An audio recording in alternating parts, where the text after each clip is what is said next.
Well, good morning. This is John Neerman, and it is my pleasure to call this meeting of the Texas Commission on Environmental Quality to order. Today is Wednesday, March 10th, 2021. The time is 9:30 a.m. And let's begin with a roll call. Good morning, Commissioner Lindley. Good morning. And good morning, Commissioner Janeka. Morning, Chairman. Our commissioners are all present. How about our General Counsel? Ms. Smith, are you there? I'm here. Good morning. Good morning. And our Public Interest Counsel? Good morning. I'm here. Good morning, Mr. McWhirter. I'd like to remind folks to keep their phones on mute when they're not speaking. I'd also like to remind anyone who is here only to listen that they can watch the meeting online, and that link is available on the agenda notice. For each item where argument or discussion is allowed, we will inform speakers of their time limits. Registration closed at 9:30, but if you would like to address the Commission on a particular item, please email agenda@tceq.texas.gov with your name, affiliation, and the item that you'd like to comment on, and we will do our best to accommodate the request. For those making presentations, please wait to begin your presentation until either I or our General Counsel have asked you to begin speaking. And again, please check to make sure that your line is unmuted before you speak. With that, I'd like to thank everybody for being present. We have a very full agenda today, so let's get to it. Ms. Smith, please call the first item, which is an item from last agenda. Old business item number 1 is consideration of an agreed air quality enforcement order regarding Texas Materials Group. The ED and OPIC are available to address the Commission. We have many individuals who have registered and are attending for this item today that so that they don't wish to address the Commission. Their presence will be noted for the record. We have one representative for those individuals who would like to address the Commission, and then the respondent's representative would also like to address the Commission. And all these speakers will be limited to 3 minutes each. Thank you, Ms. Smith. So colleagues, as I mentioned, this item was continued from the last agenda. We did that so we could examine it more closely before continuing our deliberations. I think I'd like to hear comments and from our various parties before we dive into that. Beginning with the executive director, and Mr. Sinclair, is that you this morning? Actually, Jess Robinson is going to be reading this into the record, I believe. Great. Well, let me just open the floor then, and I'll follow up with any questions, along with any questions or comments from my colleagues. Go ahead, please.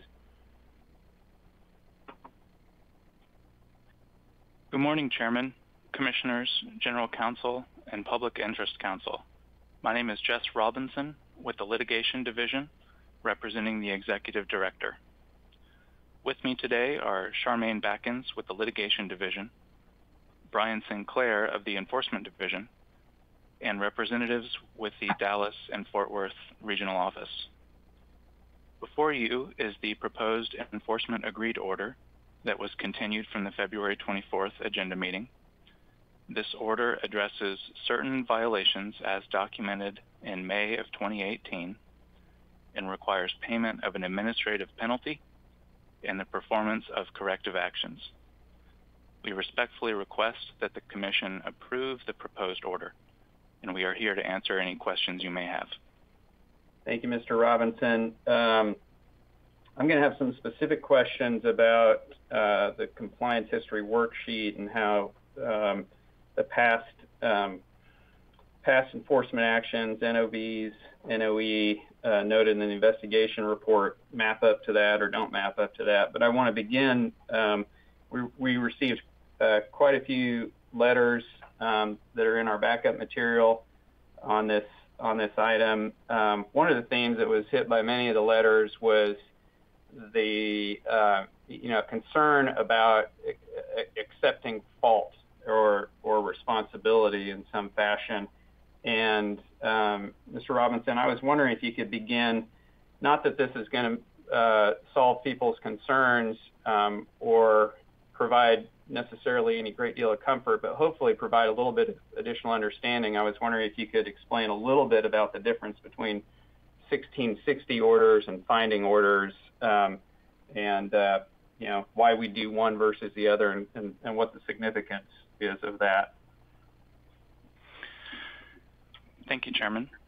I would say that the executive director has two types of agreed orders that could be used to settle an administrative enforcement case.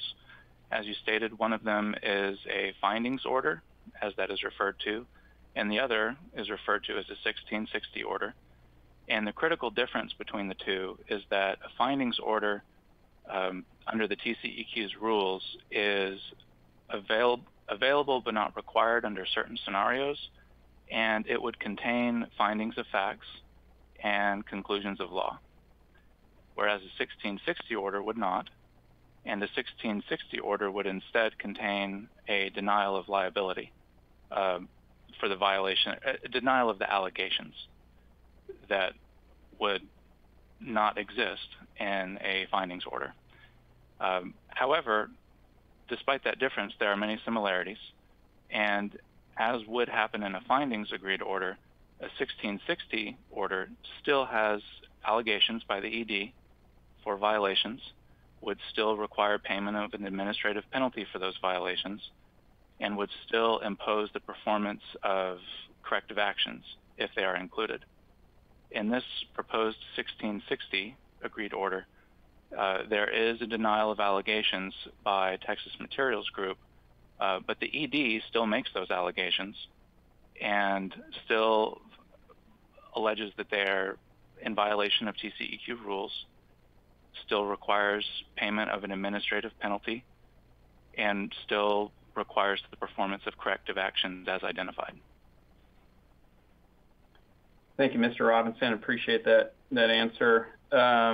Let's turn to the investigation and then the compliance history worksheet for this penalty. And on page 13 of the investigation, at the top of that page, the first 4 paragraphs detail 3 NOVs and an NOE from 2016. Looks like 2014 through 2018, and I'm trying to square that with the compliance history worksheet that doesn't reflect those violations, and I think it may be possible that some of them rolled off, or perhaps for different facilities. I'm not sure, but I was wondering if you were prepared to speak to that. Chairman, I could provide an answer, but I would like to defer to Brian Sinclair of the Enforcement Division, whose office prepared the compliance history report for this matter. Sure. Thank you, Mr. Robinson. And Mr. Sinclair, go ahead when you're ready.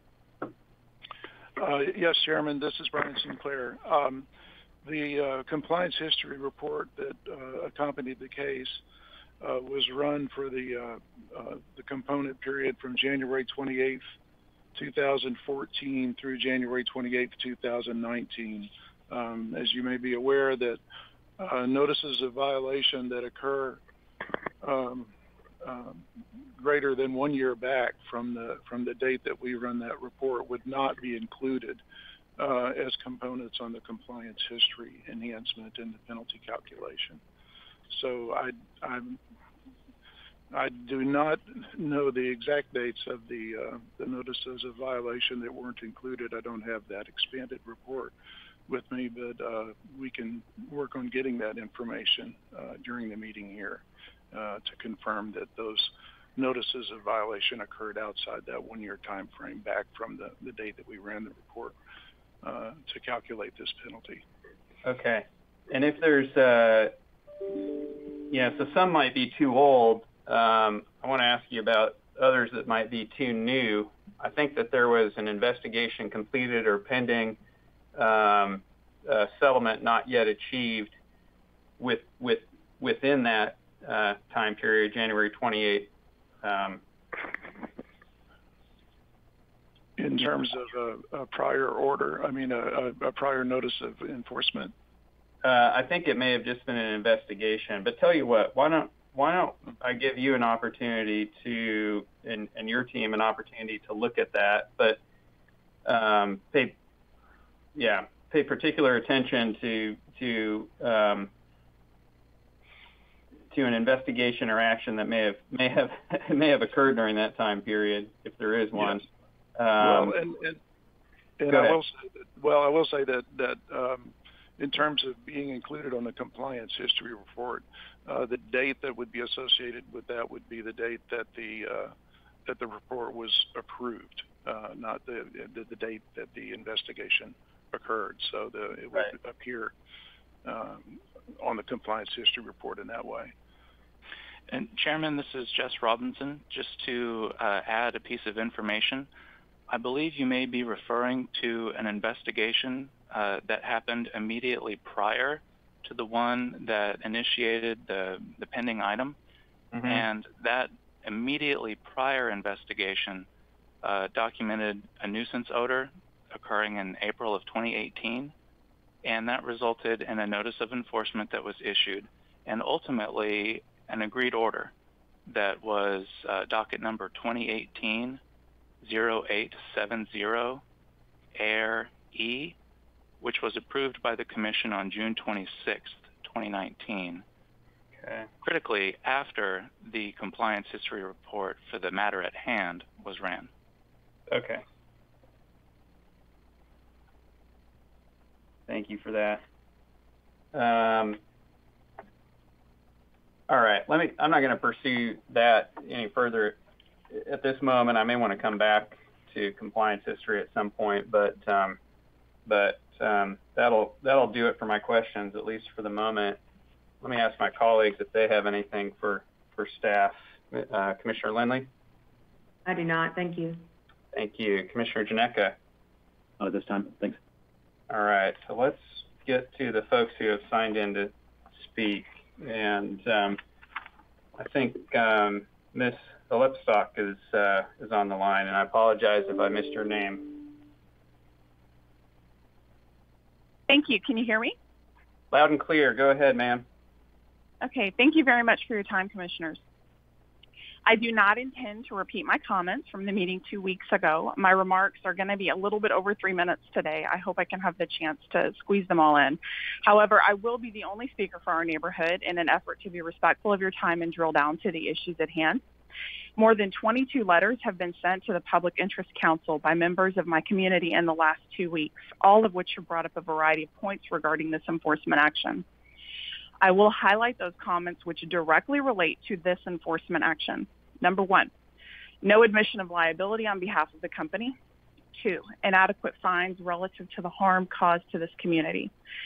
3, it appears that none of the community members whose many complaints prompted TCEQ to investigate were actually contacted by TCEQ during its investigation.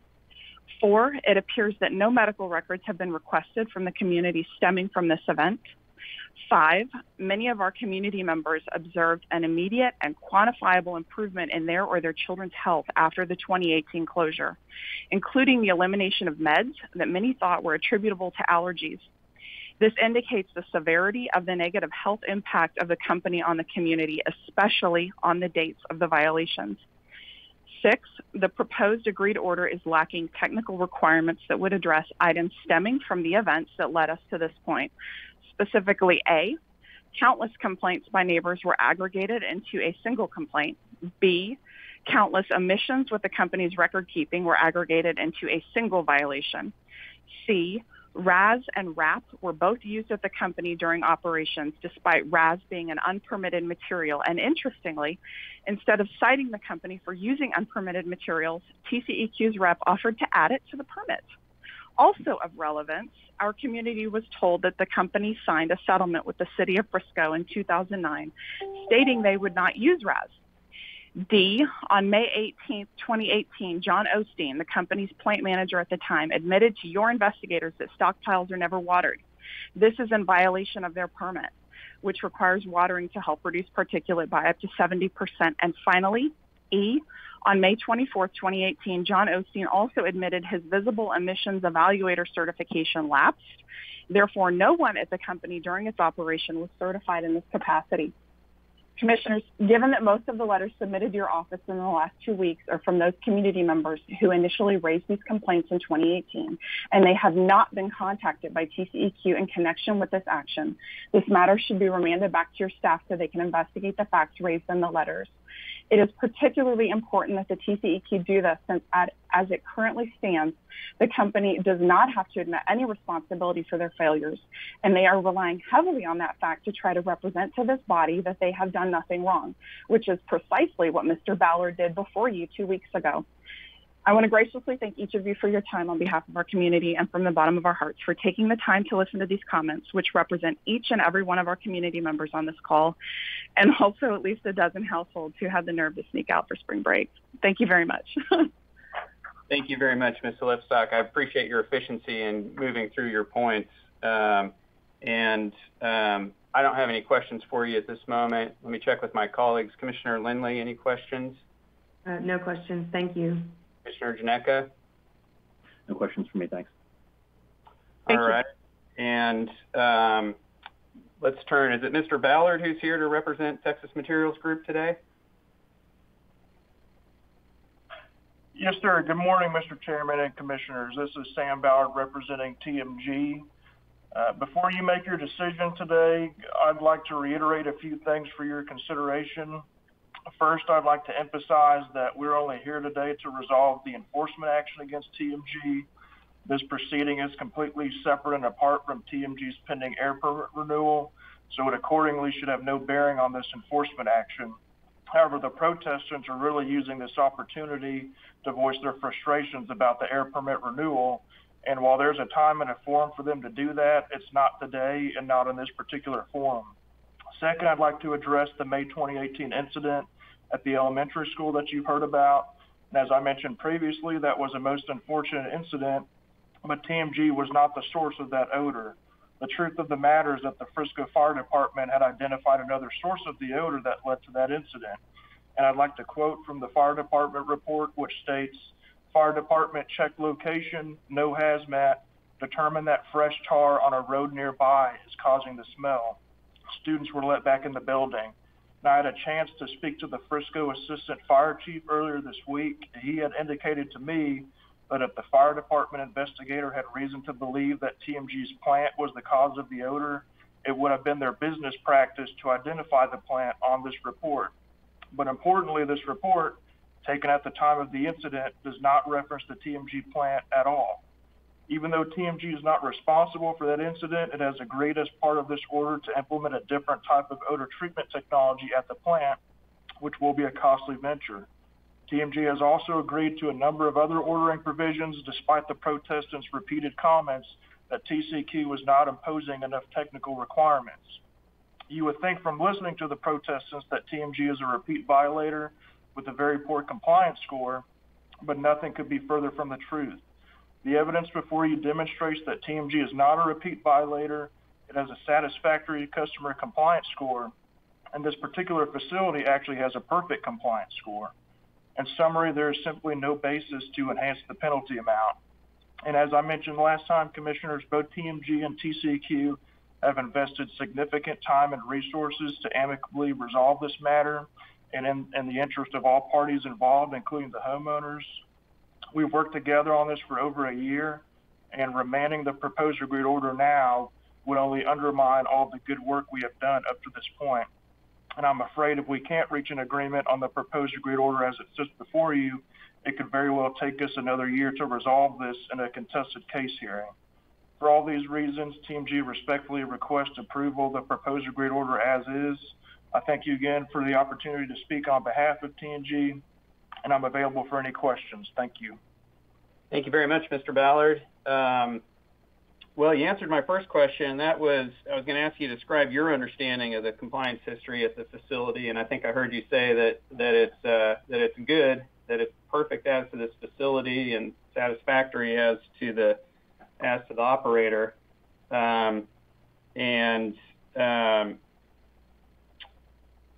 So that leads me to my next question, I guess. How do we square that with the neighbor's testimony, the neighbor's complaints, being numerous. And, as was documented in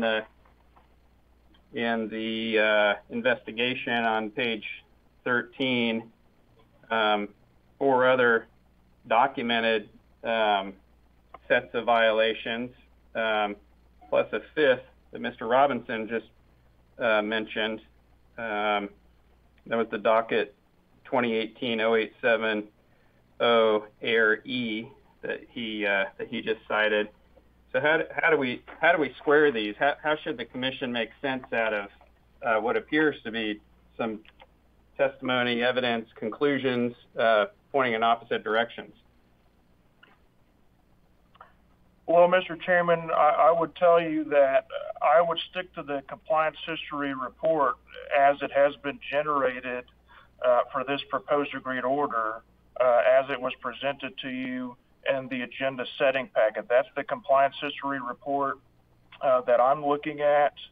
I don't see any reason to change that. I think if the commission wanted to include those other violations, it would have been included here in this compliance history report. So any other violations that didn't make it in that time frame, the commission, the ED had a reason for doing that.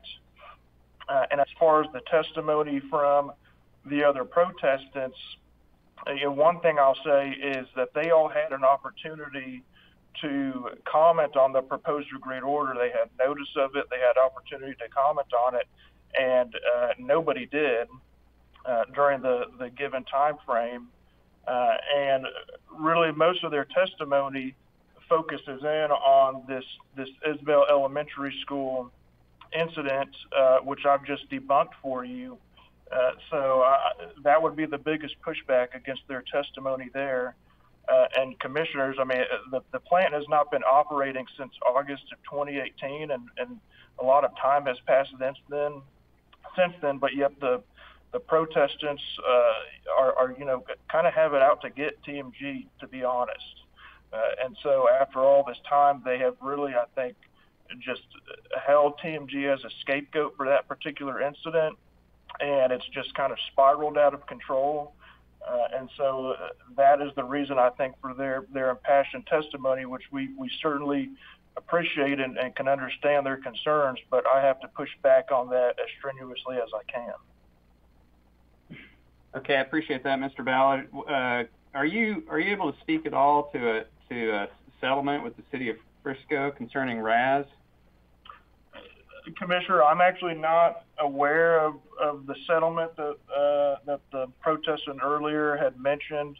I was not representing TMG in 2009, so I'm not familiar with that settlement at all and can't comment on it, unfortunately. Okay, maybe outside the scope of this item anyway, but I was curious about it. Let me check in with my colleagues. Commissioner Lindley, do you have any questions for Mr. Ballard? I do not. Thanks. Commissioner Janeka. I want to pull on one thread in the additional backup materials that we were able to receive and review, and it goes to the summary of the investigation's finding included near the voluminous backup materials, near the very, very end, the 4th document of the PDF that may be included in the backup for those trying to follow at home, the 30th page or so. I think there was a statement here, a back and forth with one of our investigators, and I think my question really goes to the record keeping here. The temperature that the plant is operating or maintaining the asphalt mix or failing to maintain below a certain threshold, and then secondarily those records that would demonstrate your compliance or your lack of compliance. It sounded very confused, and I think there was a request about some inconsistencies in reports that a Mr. Brown was noted as responding that the daily production report did not demonstrate correct data, and that Mr. Brown stated that he had created the report based on generic calculations in order to demonstrate compliance with a previous valid violation. So I guess my concern here is just looking a little closer at it and having more questions appear in my eyes in terms of your client's ability to operate in compliance with the terms of the permit. And that's what I'm really trying to wrap my head around here in terms of understanding how big of a public policy issue your client represents to our Texans here, and that is is it a matter of competence and an inability to follow the terms of the permit itself, or was it, what was the nature of the problem? Or maybe could you speak a little bit more to that, Mr. Ballard? Certainly, Commissioner Janeka. So my understanding of the record-keeping issue is really it came down to a miscommunication. It didn't come down to any incompetence or anything like that. If there was an incompetence issue, the cited issue would not have a perfect compliance score, like I said. From my understanding is that with the record-keeping issue, TCEQ had requested records. TMG had provided records, but according to TCEQ, they were incomplete or they were not provided timely. And then, as you mentioned, the environmental manager, Robert Brown, had met with TMG actually on several occasions. They had a discussion about the records, and TCEQ had relayed exactly what they expected to see. And it was really more of a timing issue of when the quote-unquote complete records that TCEQ was requesting were actually provided. So it's not a matter of that TMG did not keep such records and did not provide them. I think it was more of a miscommunication at that time and a timing issue. And ultimately, those records, from my understanding, is those records were provided to the agency. I appreciate that response, Mr. Ballard. I think I'm still concerned anytime I see statements describing reports being generated off of generic calculations to demonstrate compliance. That doesn't scream to me real meaningful data, and I don't think it makes a very compelling argument to the public that our agency and the regulated entities we work with are really showing a sincere effort to go to the nth degree when we're talking about generic reports or hypotheticals. But I take your point. I appreciate it. Mr. Commissioner, if I could, we actually may have Robert Brown here on the line. He may be better equipped to answer this sort of technical question about the generic data versus specific data. Robert, if you're there and if you want to take this question, please go ahead and do so. He may have had some trouble logging in here. I appreciate that. I don't show Mr. Brown on the phone. If Mr. Brown is able to chime in, I would also like to hear about notes or comments that were in the same backup materials about machines that are collecting data, I gather, and whether the needle is removed at the end of a shift or at the beginning of a shift. It seemed like there were several data points that appeared to me in reviewing the record that fell into that category of a little less than a full vigorous enthusiasm to comply with record-keeping requirements. So I would love to hear from Mr. Brown if that's possible, and if not, I certainly understand. Thank you.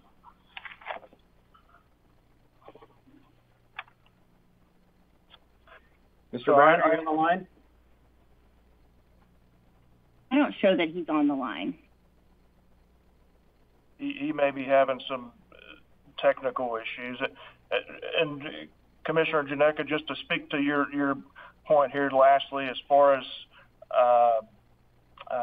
the statement that it looked like TMG was not vigorously trying to keep its records or do so accurately. Robert's just emailing me here. He says he's on, he just can't talk. He may be muted. If there's a way we can maybe unmute him.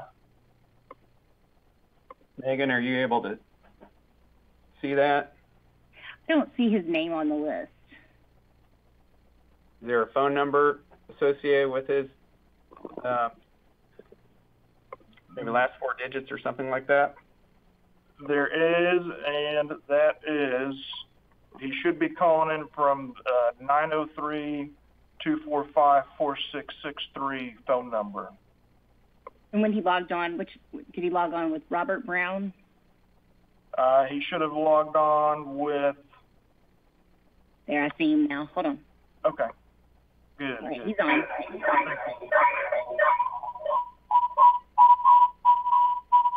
Am I on now? Hey, good morning, Mr. Brown. You've got an echo, but we can hear you. Let's try it. Go ahead, sir. Okay, I think I killed my phone call. So, hello, Robert Brown, Texas Bid or Texas Materials Group. To answer your question, I guess we can start with the records that were generic. Basically, what we do is our plant operator handwrites his production for the day, his hours operation. I had created a generic Excel spreadsheet to track our RAP and RAS internally to see how much material isn't going to a landfill as far as going back on the road. And so that was the kind of miscommunication with those records as far as generic calculations. However, our plant computer prints out a daily report that has our actual RAP and RAS used.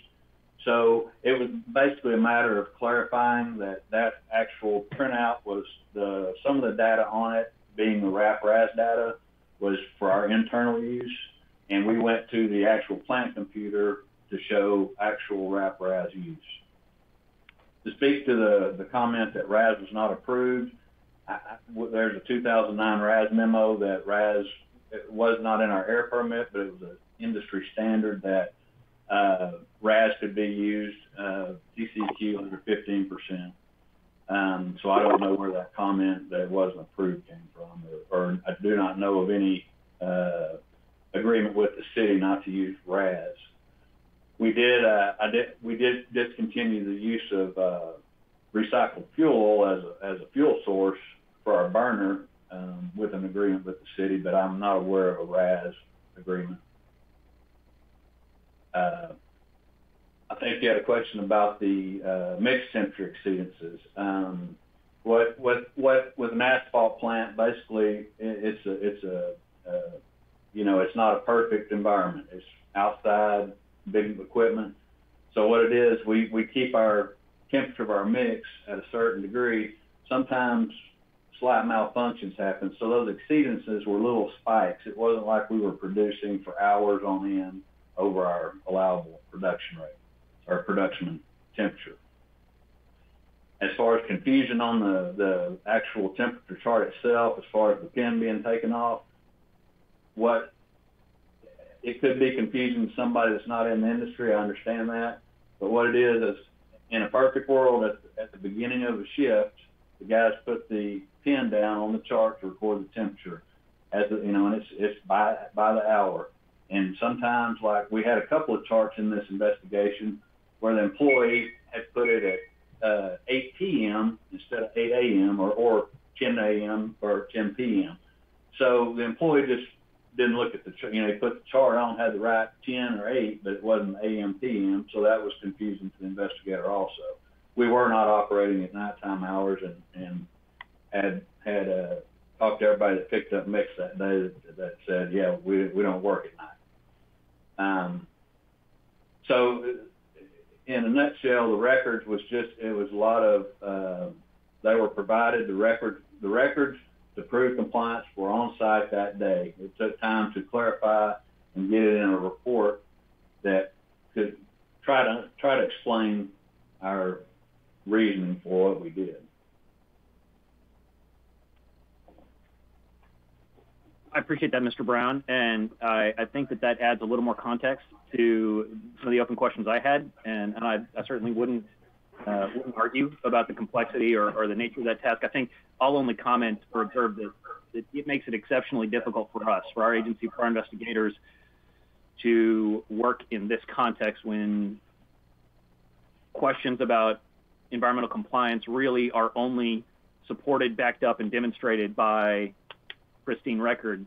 Like any opportunity for confusion, concern, and I hope you can appreciate where there's critical members of the public present and watching closely at our agency's work. Anytime there's a delay in getting records back to us, and anytime there's statements about records being produced or reports being produced to demonstrate compliance, I think there's a little bit of a window where members of the public can imagine bad actors taking advantage of that gap in our agency's ability to immediately look at records, verify they're accurate and convincing. So I appreciate your additional information, and I will observe also that the fact that the plant isn't operating right now deprives us of the ability to see as an agency, oh, look, you have gotten back into compliance. So I think that there's a bit of an open question in my mind, whether you can demonstrate the ability to operate without running fall of some of these complications, the temperature spikes. But I appreciate the additional info. Thank you, Chairman. Right now, I don't have any other questions at the moment. Could I add one more comment, please? Go ahead. Just wanted to protest this, and like a lot of this information in that investigation, it simply got written down and never taken out or confirmed to be not true. She mentioned the employee John Osteen said he wasn't quote unquote certified to be a visible emissions evaluator. He was certified in March of 2018, and I have that certification for anybody that wants to see it. That's all. Thank you. Thank you, Mr. Ballard. And Mr. Brown, if we still have you on the line, I'm curious about just because I'm curious by nature, but the new treatment technology to address odors at the facility. How does that work? How does that operate differently than what y'all were doing before? Previously, we would treat. This is recommended by our odor neutralizer supplier. Basically, we were adding the odor neutralizer when a load of liquid asphalt came in. We would put the neutralizer in with the load of asphalt. So basically, it would just supposedly neutralize the odors in the asphalt tank. Well, over the years, obviously, with complaints, we've tried many different dosing and other put it in at the end of the load, put it in before the load. So this one, we contacted them again, and they actually suggested a spray system, basically like 3 or 4 nozzles, to treat the exhaust stack, or treat the exhaust at the exhaust stack versus in the tank. So basically, when the plant was running, this would be misting on the exhaust of the back out stack. Is that in addition to adding the neutralizer to the mix, or is this an alternative to it? This is an alternative. It's just a different way. If we wouldn't be. We again over the years have tried multiple things. We wouldn't be opposed to doing both. It's just where we're trying to figure it out. Okay. And this is, and the idea is it's just knocking down the odors as they're trying to escape the exhaust stack. Correct. Okay. Do you have that technology installed at other TMG facilities that you know of, or? Do not. Okay. Do you happen to know what the different industry approach is outside TMG? The only information source I have is from our supplier of the odor neutralizer. They do it. I don't know if they have any plants in Texas, or I know they do it maybe up north or out west, but I don't have knowledge of anything in Texas. Yeah, okay. Thank you, sir. Colleagues, anything else for Mr. Brown or Mr. Ballard at this point? Commissioner Lindley? No? Commissioner Janeka? Thank you. Let's hear from OPIC. Mr. McWhorter, if you have any comments or observations. Yes, sir. I'm going to change the order a bit of what I'd intended to say based on how the discussion's gone so far. And I would like to point out that if the commission is dissatisfied with the 1660 form of the order, I do think it's within the commission's discretion to seek a findings order under the criteria of 30 TAC section 70.11. It seems like there may be, and the ED staff can chime in on this at some point too if they want to clarify this, but I had the same question you did, Chairman, in looking at the backup materials with respect to the number of NOVs noted in the compliance history and the penalty calculation compared to the NOVs that were showing up in the other backup material, the investigation report. And in looking at the findings criteria, at least, under 70.11, maybe getting the numbers right, B4A, I believe, it seems to me that based on the NOVs that were cited in the investigation report, those would constitute findings that the commission could, the 70.11 states that findings order may be appropriate. If a circumstance arises such as this where there's 3 NOVs for the same violation, within a 5-year period before the notice of enforcement action is issued. So I just wanted to point that out, that I think that does apply. But with that being said, after reviewing all the materials, and it is a difficult situation, OPIC does not object to the proposed 1660 order. Our review indicates the order is consistent with the penalty policy and is also consistent with agency practices in reaching resolution of disputed enforcement cases through negotiation of a 1660 order. We are very sympathetic to the issues raised by the facility's neighbors, and we appreciate their observations that air quality conditions have improved for them since facility operations ceased. One of the considerations that persuades OPIC that the proposed order is a viable solution to this is that it requires certain operational measures that would enhance compliance and enforcement efforts if the facility resumes operations within its existing permit. For these reasons, OPIC has no objection to the course of action taken by the ED in this case, and I'm available for any further questions if you have them. Thank you, Mr. McWhorter. I have none. Commissioner Lindley, any questions?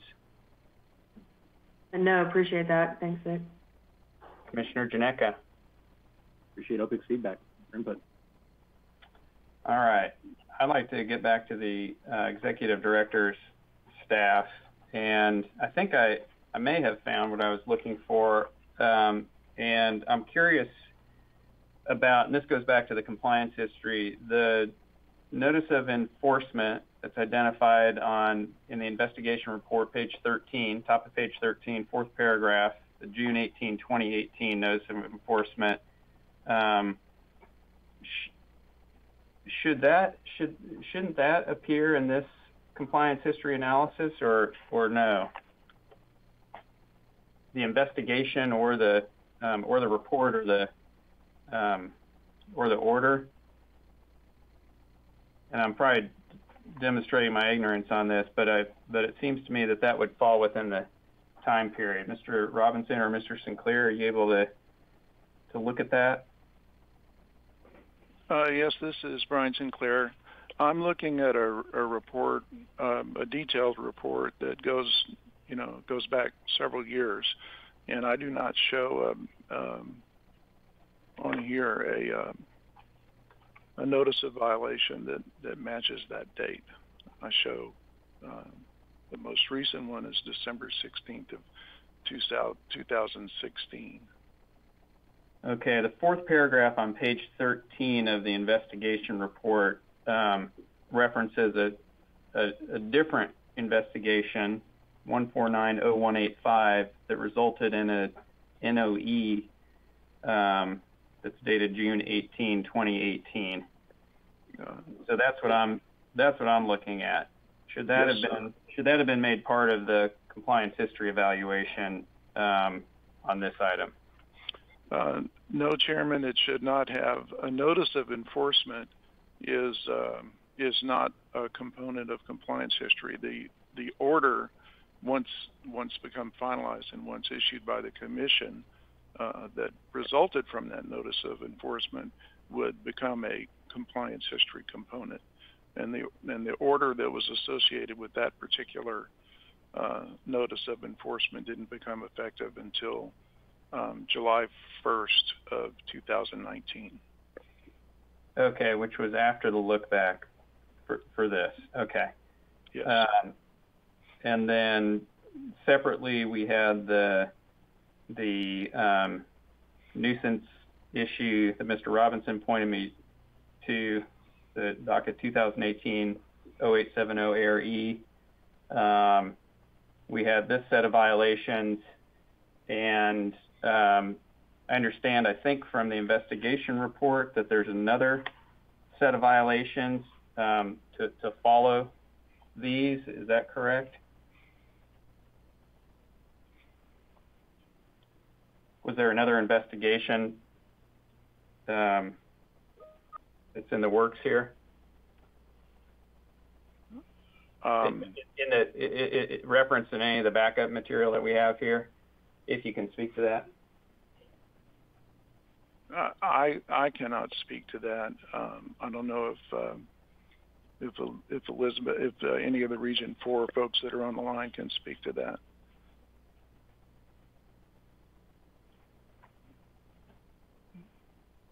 Good morning, Chairman. This is Elizabeth Smith of the DFW Regional Office. I believe the June 18th, 2018 notice of enforcement was the one that resulted in the agreed order, the 2018 agreed order. Okay. Thank you, Ms. Smith. Appreciate that. All right, Mr. Sinclair, I wanted to get back to Ms. Lepstock. Mentioned the certification lapsing, and Mr. Ballard said, well, in fact, that's not correct. That during the relevant time that Mr. Osteen did have a certification. I thought I read that in the backup, but could you address that? Did he or did he not have the certification? Was there or was there not a violation on that point? Chairman, this is Elizabeth Smith. During the investigation, we were told that he did not have it, but we ended up determining that the permit did not require that they have a certified emission evaluator on the property. And so we cited it, or we included it as an additional issue, but did not cite a violation for it. Okay, thank you, Ms. Smith. Yeah, I recall reading that now. It just that fact had slipped my mind. And Ms. Smith, what about the stockpiles not being watered?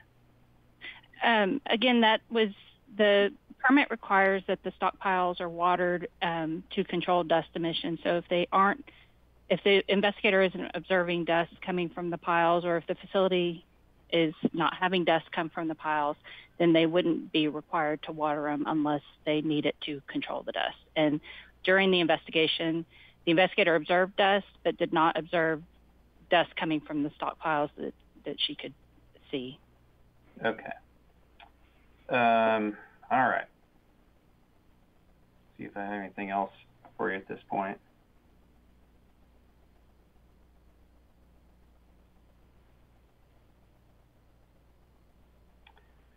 Colleagues, I think that's all the questions I have now. Commissioner Janecka, I saw you sort of lean into this. So do you have some observations or questions?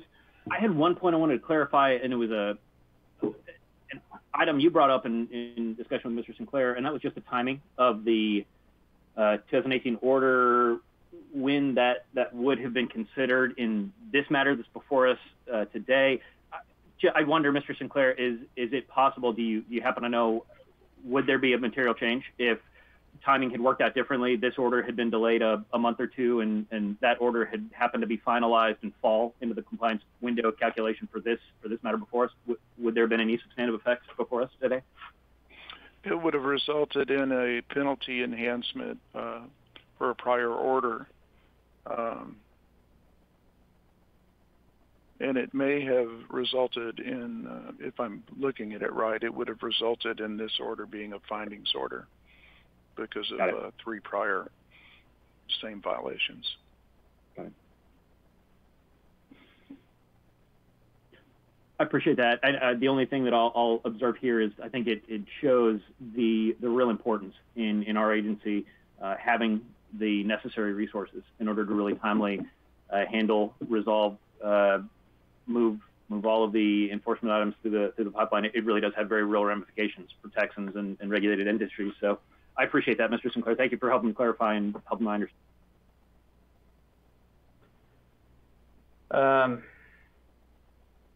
I got a note from our general counsel that Ms. Lepstock has an additional observation. I want to give her an opportunity to share that. Go ahead, ma'am, if you're on the line. Thank you. Can you hear me? Loud and clear. Thank you. Thank you, guys. I really appreciate it. Commissioner Janeka, I want to thank you for pointing out the issues with respect to the record keeping. After I personally reviewed the investigation materials from 2018, I found it alarming that they kept delaying the submission of the records that your staff was requesting. And when they finally produced those records, they didn't produce the time length required, and some of the records were generated by using calculations that were unrelated to the actual operations of the facility. So thank you for commenting and noticing on that. I also wanted to address a couple of things Mr. Brown and Mr. Ballard said. Regarding RAS, it was not an approved material with TCEQ. The TCEQ investigation materials will show that. Regarding Mr. Ballard's comments, we did not receive the notice to comment on this order. Trust me, we would have commented if we knew to. He's also incorrect about the source of the fumes and odors at the time of these events. The odor was not from a nearby street being re-asphalted. Frisco is a concrete-only city, so they occasionally patch streets with asphalt, but minor patching at a nearby street would have actually evacuated the middle school, which is closer to that street, than the elementary school, which is further away. So the plant is closer to the elementary school. So I wanted to point that out. I understand that Mr. Ballard is trying to protect his client, but I also want to point out that TMG is incompetent and they just finally got caught. The failure to manage proper records has nothing to do with miscommunication. They had permit requirements and they didn't follow them. So that's all I wanted to add. I appreciate that very much. Thank you, Ms. Lipstock. Colleagues, we've heard quite a bit this morning. Let me gather your thoughts. And I'm still formulating mine, so I'm gonna punt it over to you first. In any order you like, Commissioner Lindley or Commissioner Janeka? Let's let Commissioner Janeka go first. Yeah, let's do that. I do seem to enjoy carving out where I think my mind is before I hear from y'all. I appreciate it, Mr. Chairman, and I'm taking to heart the input from Mr. McWhorter, and where we have a little more discretion available to us than I had anticipated. However, I'm not sure that it is I'm not seeing any immediate glaring bright red lines that make this an easy decision for me. I think that there's certainly troubling things to be seen as I've looked closer at it, and I would, I think, be reasonably comfortable wherever the two of y'all might want to come down in terms of giving a little more attention to this particular matter, this respondent, and the concerns addressed by this particular community, particularly in light of the open permitting authorization, those requests that are before our agency elsewhere.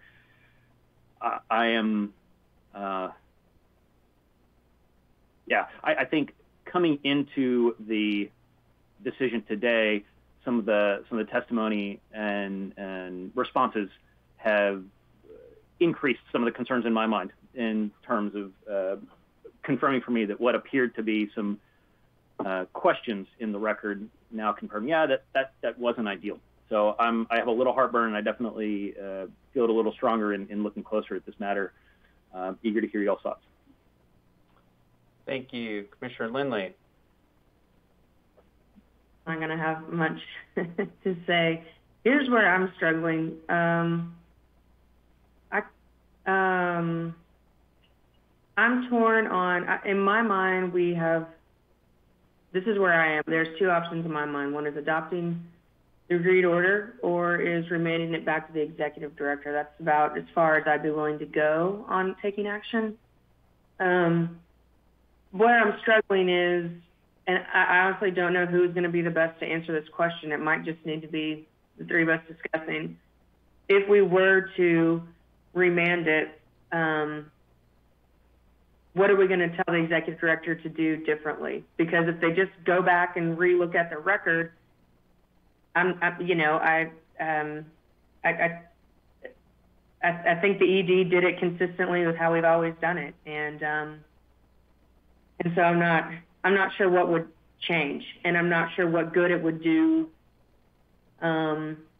people if we remanded it and then nothing changed. So I'm torn with, if we were to do that route, and And the only reason I'm even considering that is because of things I've heard today. I'll be perfectly honest. Is what would we remand to the ED exactly? And I don't know the answer to that question. What we would tell them to do that could change the outcome. So that's why I'm very much struggling with the decision before us today. So I'll kind of stop there and see if you gentlemen have any input on that. But that, in my mind, those are the two options for me. Thank you, Commissioner Lindley. And I'm struggling with the same question. If we were to remand it, what do we ask the executive director to do with it? I guess take a harder look at the investigation report, double check their work, and to the extent that the investigation report can support additional violations or different classification of those violations and a different penalty, with the benefit of that reexamination, propose a new order. Of course, all of this might be agreed to by TMG, or it could be contested, and that's only fair and right. And due process, allows TMG the opportunity to contest, and so we've got to really make sure that our evidence is there before we can go forward with violations. Now, we could also ask them to consider converting this to a findings order as opposed to a 1660 order. OPIC seems convinced that on these facts, that is within our discretion. And I am a little bothered by TMG taking the position that this really boils down to a one-off event at the school that wasn't really their fault, as documented by the fire department. Now, the fire department's report in our backup material now does say that indeed it was from asphalt on the roads. Our investigation report says from the facility. There's quite a bit of testimony that it was from the facility and not from re-asphalting the roads. So the evidence is mixed there. But I don't know that we need to get too hung up on that. Let's go outside the events of that morning of the school evacuation and look at the NOV from 2014, the NOV from 2016, from December 2016, I guess, to the June 18, 2018 notice of enforcement, the April 2018 nuisance, and this set of nuisances. So this appears to be a much bigger problem, and DMG seems to be at some level taking this to heart, and that they are exploring a lot of different technologies to address the odor. But this is a series of violations, again, that goes well beyond the morning of the school evacuation, whatever the source of those emissions were. Looking more narrowly at this investigation report, it's also a little frustrating, and I know we've got to assemble the evidence, and ultimately this agency has the burden of proving the violations. But when there are 40 complaints and just rough numbers, a dozen trips, maybe 8 trips by our investigators out to the neighborhood, most of which they're not only experiencing the nuisance odors firsthand, they're also hearing from the citizens about the nuisance orders on multiple different dates, that we end up with just 4 nuisance violations in this penalty calculation worksheet. So I feel like our having to prove our case and bear the burden of proof leads to an agreed order that doesn't reflect the reality of the situation. And part of that is just maybe just a function of the system that we operate in. We've got to make our case before. So,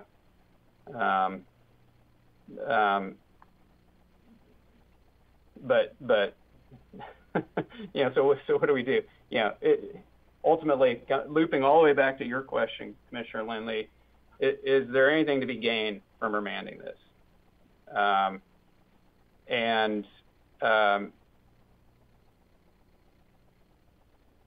So it's a tough one. On balance, I think it makes sense to remand it, to ask the executive director to consider all of the discussion today, everything the executive director has heard, and re-examine this penalty, the penalty policy, re-examine the investigation report, and take a hard look at whether they ought to change anything. But I do feel like we need to provide some specific direction as to whether it's appropriate to convert it to a findings order. So let me pause there. And I have a question. You know, it was mentioned the findings order. I don't know if we gave the ED an opportunity to address that, and if they don't have an answer right now, then that might almost be reason enough for me to remand it to say, we'll explore if y'all even think that, you know, we have one legal interpretation that thinks that would be appropriate and could be done, but I don't know if we got to hear from the ED on whether or not they think the same thing. So I'd be curious to hear that. Great idea. Why don't we pause? Mr. Sinclair or Ms. Smith, any thoughts on converting this to a finding order if we were to decide to remand?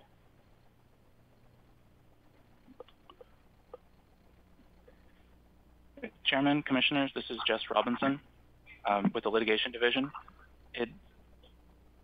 Earlier today, Mr. McWhorter referenced Section 70.11, which addresses the authority to resolve an enforcement case with the findings agreed order, and the authority listed there does speak of several different avenues, and we don't disagree with what Mr. McWhorter said, but the rule itself is discretionary, so it becomes a choice, and as the Commission framed it, whether it would be appropriate to pursue a findings order instead of what's in front of you. And on that point, without belaboring any information that's already been discussed today, the ED decided to proceed with a proposed 1660 because it would nevertheless assess the same amount of penalties as would be in a findings order and impose the same legal obligation to perform corrective actions. And the corrective actions that are identified in the proposed order before you, the ED intends are necessary and important, as Mr. Sinclair pointed out, I believe, earlier today, to help future investigations and enforcement, especially with regards to stack testing and with regards to record-keeping requirements, which were discussed at length today. Thank you, Mr. Robinson. So, colleagues, what I heard is it was expedient to do it that way. The agency is achieving practical relief in this order, the same as we would under a findings order, without having an additional obstacle in their way in terms of settling this with TMG. So that seems to be the rationale. Let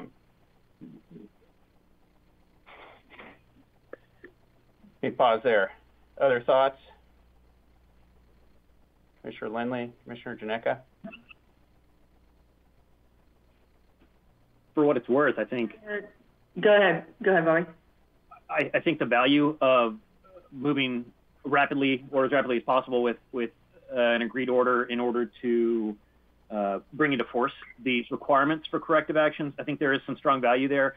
in my view, I think it's diminished a little bit in that the facility is currently not operational. So the swift imposition of corrective action requirements is always good, but in this instance, I don't think makes a material difference in terms of impacting Texans or not. But that's one observation I had off the bat. Commissioner. I'm going to ask a question because I can't remember, and I should know the answer, but is the facility not operational right now because of the notice of violations, the enforcement aspect, or is it not in operation right now because of a permit, seeking a permit? And I know we can't get into that, but I can't remember the answer to that. I'm just curious more than anything. Commissioner, this is Elizabeth Smith with the DFW region. The facility voluntarily shut down. Oh, that's right. Okay, thank you. That's right. You know, one thing I heard Mr. Robinson state as well, or I think I heard this, is that even if they had gone the findings order route, ED believes that the penalty calculation would still be the same, the $21,000. Is that? Did I hear you right, Mr. Robinson? Commissioner Lindley, I did make that statement, and that's what I intended to communicate. I want to give respect to some of the direction that the Commission is considering, because we are obligated, of course, to follow the penalty policy. But if there's a further review, then I can't speak to that. But with the case as it was put together before you, it would have been the same for the penalty had it been a findings or a 1660. Okay, thank you. So what does it do for the neighbors, colleagues, to remand this order? I don't think that staff is going to discover a mountain of evidence that will allow them to change the penalty in a very dramatic way. That's just not, that's not reflected in the investigation report. Perhaps they could take a different view of some of what's in there, and we might increase it by 50%. I'm just speculating, but there could be a modest increase in the penalty amount, perhaps,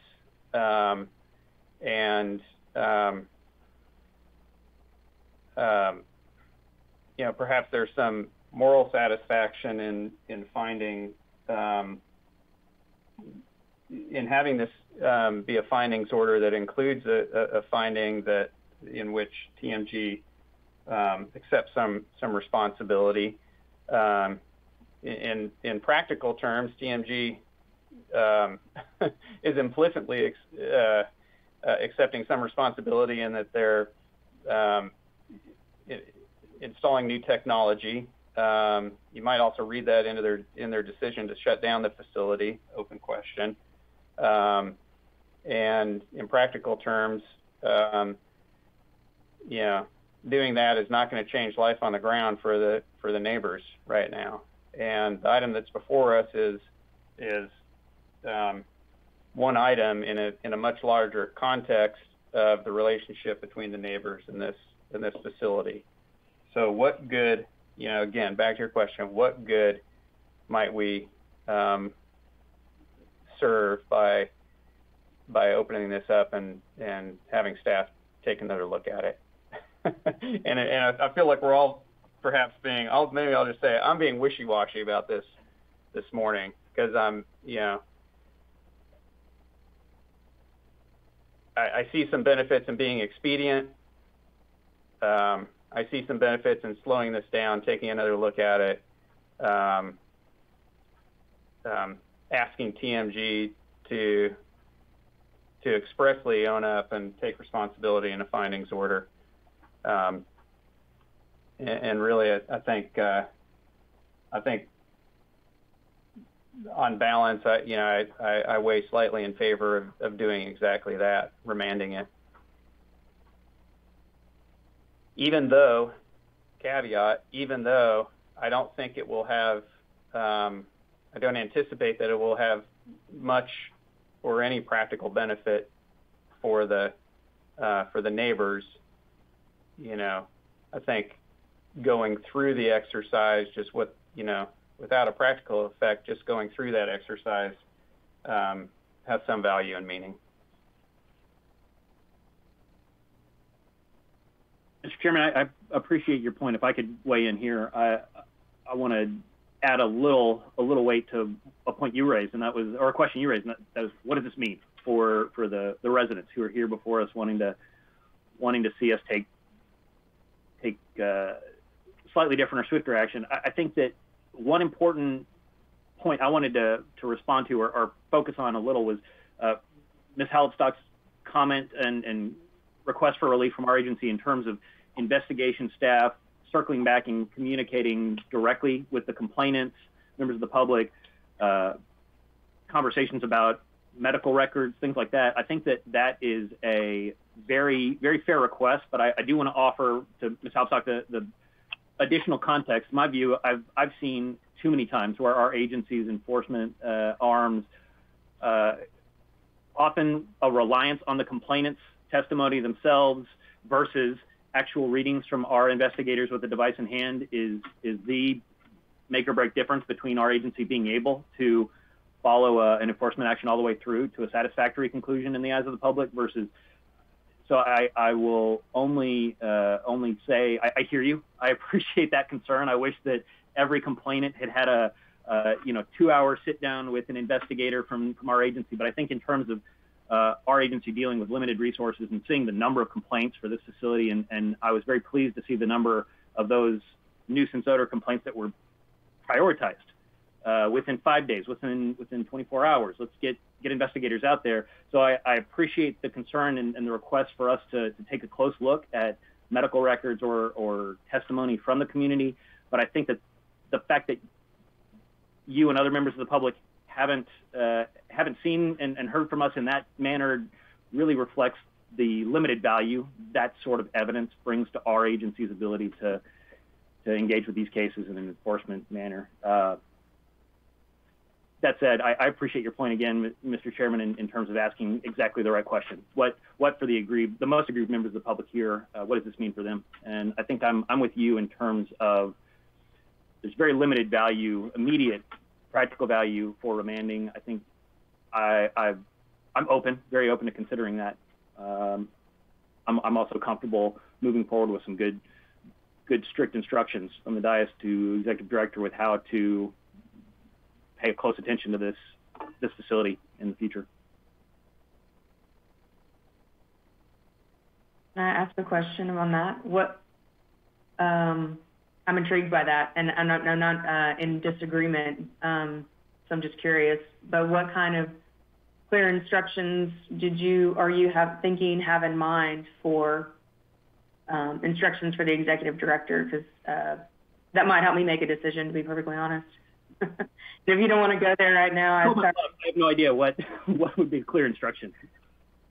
Well, I'm going to try and I don't know. I'm going to try and move us along, and I don't really have any good way of going about doing this because we've all said it. This one's it's just tough, and I feel like we could go around and around for a long time. And members of the community that have called and participated, they've given us an hour and 15 minutes of their time. So in order to try to give them some resolution, I think the first question we need to all agree on, we don't all have to agree on is, do we remand or move forward what's before us today? Unless there's another option out there that you gentlemen wanted to explore, as I stated, those are the two options for me. But I guess, are those the two options for y'all? Is that kind of where y'all are seeing it, or is there something more? That's it for me. It's either adopt or remand. So I think we can either try and make that determination right now, or let's explore if we were to adopt what we would want to say from the dais. I'm not actually really sure, other than adopting what would be before us, if we can add more on to, and maybe that's not the way to say it, but as Commissioner Janecka was just saying, give clear direction. I'm not sure what we can do there, and but I'm curious in exploring something along those lines. Well, in terms of the noticed item that's before us on this agenda, we can either adopt the agreed order, or we can remand it to the executive director with instructions about how they should approach this item. Anything beyond that is, maybe not prohibited, but it's superfluous, and we've treaded into that territory a little bit today. I know we've been careful to try to avoid the permitting question, but we got to appreciate that this is happening in a context. Well, yeah, colleagues, I'm feeling it too. We've been out this for an hour and 15 minutes, and just to cut to the chase for discussion purposes, I'm just going to go ahead and move that we remand this matter to the executive director for further case development. That is my motion. From the dais, I'd like to hear a discussion, maybe amounting to direction to staff about what that looks like, and specifically, I would say re-examine the investigation report and the penalty policy. Make sure that that the penalty calculation that they arrive at when they take a look at this is a fair reflection of that. I want the public to appreciate that we have evidentiary limitations, but let's take another look at that. I think where I am, I would further encourage the executive director to convert this to a findings order, so that TMG accepts explicitly what they appear to have accepted implicitly, which is they have some violations hanging out there. Even more than that, they have a series of violations, a problem that they need to own up to. So with a motion pending, and with that discussion about the direction that we would give the executive director from the dais, let me hear your thoughts. Commissioner Lindley. I think I'm going to be okay with that. I really am struggling on, I guess I'll just say, kind of from the dais, I said this at the last agenda, that what's going to happen potentially is we remand it to the executive director. They re-examine what's in the record. I don't think we're talking about reopening the record and including, I don't know, maybe that's what you were talking about, but including any further new information. So all that to say, it might not change the outcome at the end of the day, but I don't know, it gives me a little pause to remand it, just because I'm not sure it's going to change. And I do, like we've all said, very much see a value in moving forward, because from a practical sense, it makes TMG go ahead and start implementing some of these compliance things. Without the order, there's nothing in front of them that they have to implement. With the order, it makes them do more to come into compliance. And ultimately, that's what we want. And so that's really, I think I can get there with remanding it, but that's, I am struggling. So I'll wait to hear what Commissioner Janetka says, and I'll stop now. I think Commissioner Lindley really lays out some of the limitations and frustrations in the decision, but I am, on balance, I think, comfortable and in agreement with you, Chairman, on the suggested motion. And further, I think that it reflects a natural conversation between our agency and the regulated community and the members of the public. We had some concerns raised 2 weeks ago when this matter initially came before us. We've taken a little bit of a closer look. I don't know that all of the answers that were presented today were entirely satisfactory, and so continuing to take that closer look back to the executive director level, just to ensure for the public's concern that we are fully considering the weight of all the evidence that we've collected, and as you alluded to, Mr. Chairman, the limitations of our ability to rely on that evidence in the legal venues that we need to, I think I'm comfortable moving forward. Thanks. So do I hear a second to my motion? Second. Okay. I have just a few additional comments, and I'll call for a vote. Commissioner Lindley, thank you for your comments about managing expectations. I think we've all tried to do that. There's likely not a lot of practical difference that's going to come out of this for the neighborhood, so be prepared for that. I want to thank TMG for attacking this issue, and my thanks are really words of encouragement to attack this issue, continue to attack this issue.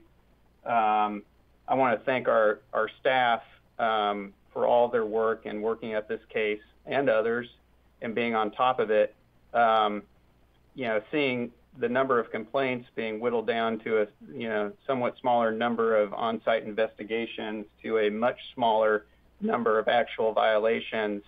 I want to thank them by way of encouraging them in the future to continue to attack this, devote resources to it, set up a hotline, interface with the neighbors, and with TMG. But thanks to staff, keep up the good work.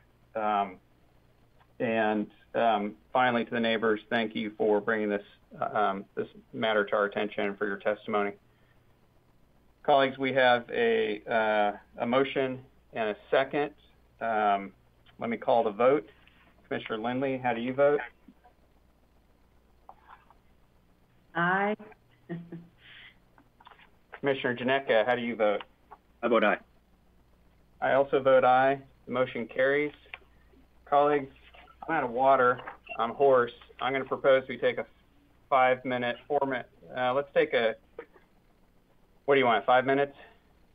4 or 5 minutes. Let's take a 4-minute break and reconvene around 10:55. With that, we stand in recess.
All right, colleagues, we're back on the record after a short recess. The time is 10:56 a.m. Ms. Smith, I'll ask you to please call the next item.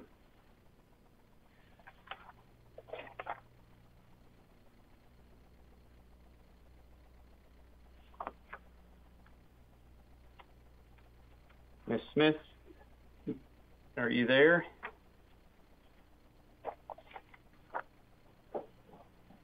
Muting issue there. It's cleared up now. Item number 1, new business. Item number 1 is consideration of the ALJ's proposal for decision and proposed order concerning the application of Texas Regional Landfill Company LP for major amendment of MSW Type 4 permit number 1841A. The applicant should go first, followed by the protestant, the ED, and then OPIC. By letter dated February 5th, 2021, the Chief Clerk, at the request of the General Counsel's Office, provided the following oral argument time limit. Applicant, 15 minutes, protestant, 15 minutes collectively, ED, 8 minutes, and OPIC, 8 minutes. The applicant may save some time for rebuttal as it bears burden of proof on the application. Thank you, Ms. Smith. And I was trying to pull up my registration cards, but I'm having difficulty doing that. I believe it may be Mr. O'Reilly representing the applicant in this case. But in any event, whoever is here to represent the applicant, please introduce yourself and go ahead. Chairman Neerman, commissioners, are you able to hear me? Loud and clear. Thank you. All right. It is John Riley on behalf of the applicant this morning with the law firm of Holland and Knight. And then just to renew my good morning, Commissioner Janeka, Commissioner Lindley, and Chairman Neerman. My intention is to take about half of the 15 minutes allotted in my initial comments and then reserve the remainder for rebuttal. The applicant in this matter, Texas Regional Landfill Company LP, has held this permit, or its predecessors have held this permit, meaning MSW 1841, since it was issued in 1988. However, even though the permit was issued in 1988, facility operations really began in approximately 2000, but has been in operation for approximately 21 years. The application we're discussing this morning was filed in November 2018 and seeks an expansion of the existing landfill. It is worth mentioning that the landfill is a Type 4 landfill under TCEQ rules, which we sometimes refer to as a C&D or construction and demolition debris landfill. It's not fully descriptive, but Type 4 is the proper designation. As a general matter, there was a 5-day hearing, as you are all aware, where there were numerous issues raised by the protestants, and I use the term broadly to include the opposing parties in the case. The protestants are generally aligned at this stage, or at least have filed in the post-hearing briefing together, and so there's a unified front in opposition from that perspective. The other parties, of course, are the Office of Public Interest Counsel, the Executive Director, and the applicant. The proposal for decision recommends issuance of the permit, and fundamentally it finds that the application meets all applicable requirements and is protective of human health and the environment. It is the applicant's position, again in general strokes or broad strokes, that the protestants failed to present any evidence to demonstrate that one or more provisions in the draft permit violates a specifically applicable state or federal requirement, which, as you all know, approximately 5 years ago became the test, so to speak, required by statute under the government code. Again, I speak in broad strokes because there are a lot of pages and a lot of backup materials that I'm sure you've all had a chance to review, and there are many topics that I could focus in on, but there are too many, frankly, at this point to cover in the time we have this morning. But I think it is an accurate, again, general characterization of the protestants' evidence in this matter that a large part of the evidence stems from information generated by a competitor Mr. Bobby Gregory and his son Paul Gregory, who are affiliated with the entity known as TJFA, but also affiliated with numerous entities that loosely fit under the heading of the Texas Disposal Systems entities.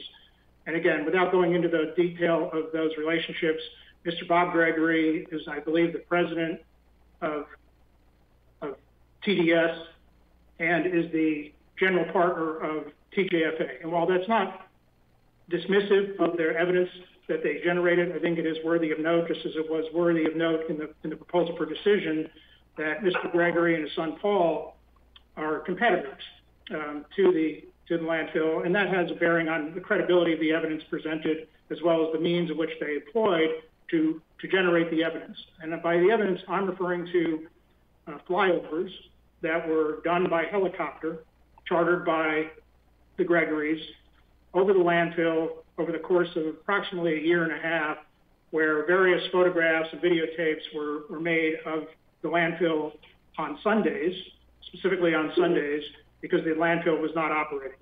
And that condition bears on some of the worthiness, I suppose, of the evidence that is presented by the protestants. Without going again into the specifics, I will jump now to, although the Office of Public Interest Counsel initially had some concerns about some issues that were raised, after reading the proposal for decision, the Office of Public Interest Counsel it's not expressed this way, but they withdrew their objections to issuance and essentially stated that the application meets applicable requirements, although they had some preferences for additional conditions that are above the applicable requirements that the applicant does not think is necessary, and consistent with the ALJ's recommendation, who also does not believe that the additional provisions are necessary to meet the requirements of the TCEQ rules, or change the order that was proposed by the ALJ.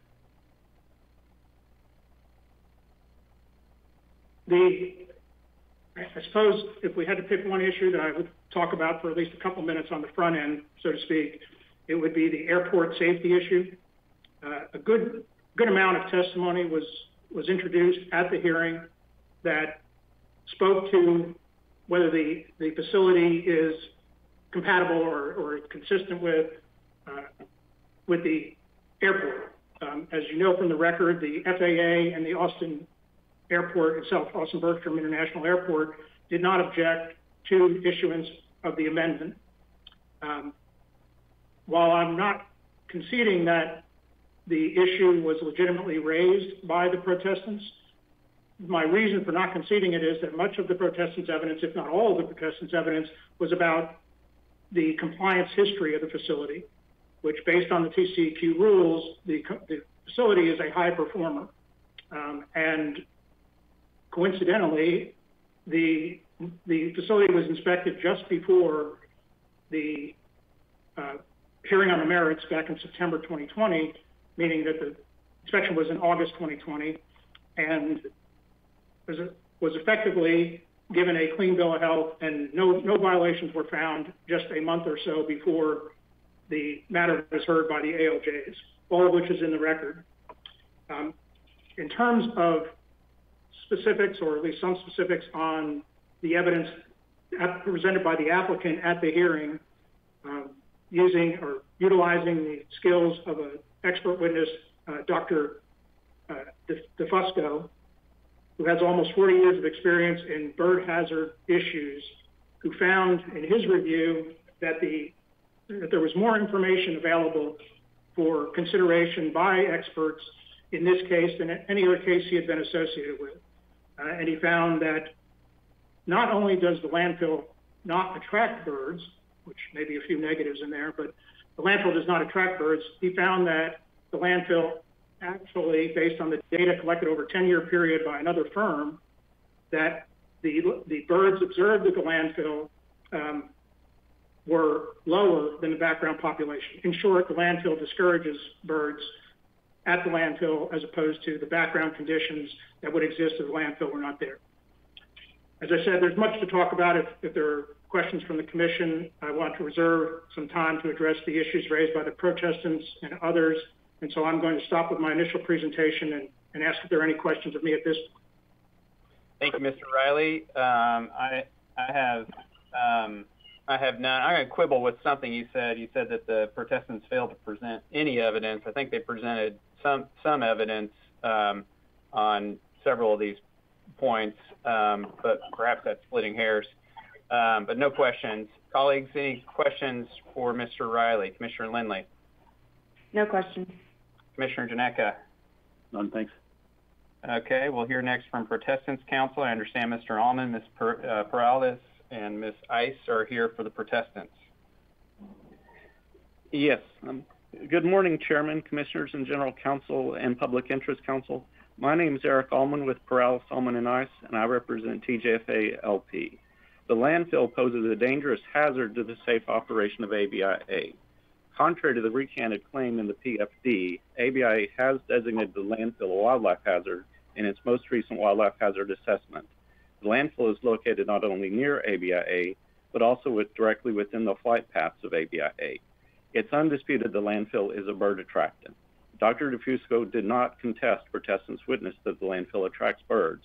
This is a direct result of the flawed conditions of the draft permit. Birds are attracted to ponded water over waste at the landfill, which this permit authorizes in direct contravention of your rules. Birds are also attracted to the barren expanses of intermediate cover authorized at this landfill, which absent variance, your rules would otherwise require to be vegetated. The attraction of birds to this landfill increases the likelihood of a damaging bird strike, including potentially a strike that could cause fatal crash of a passenger jet aircraft. An aircraft strike with a single vulture can kill the pilot of a general aviation aircraft.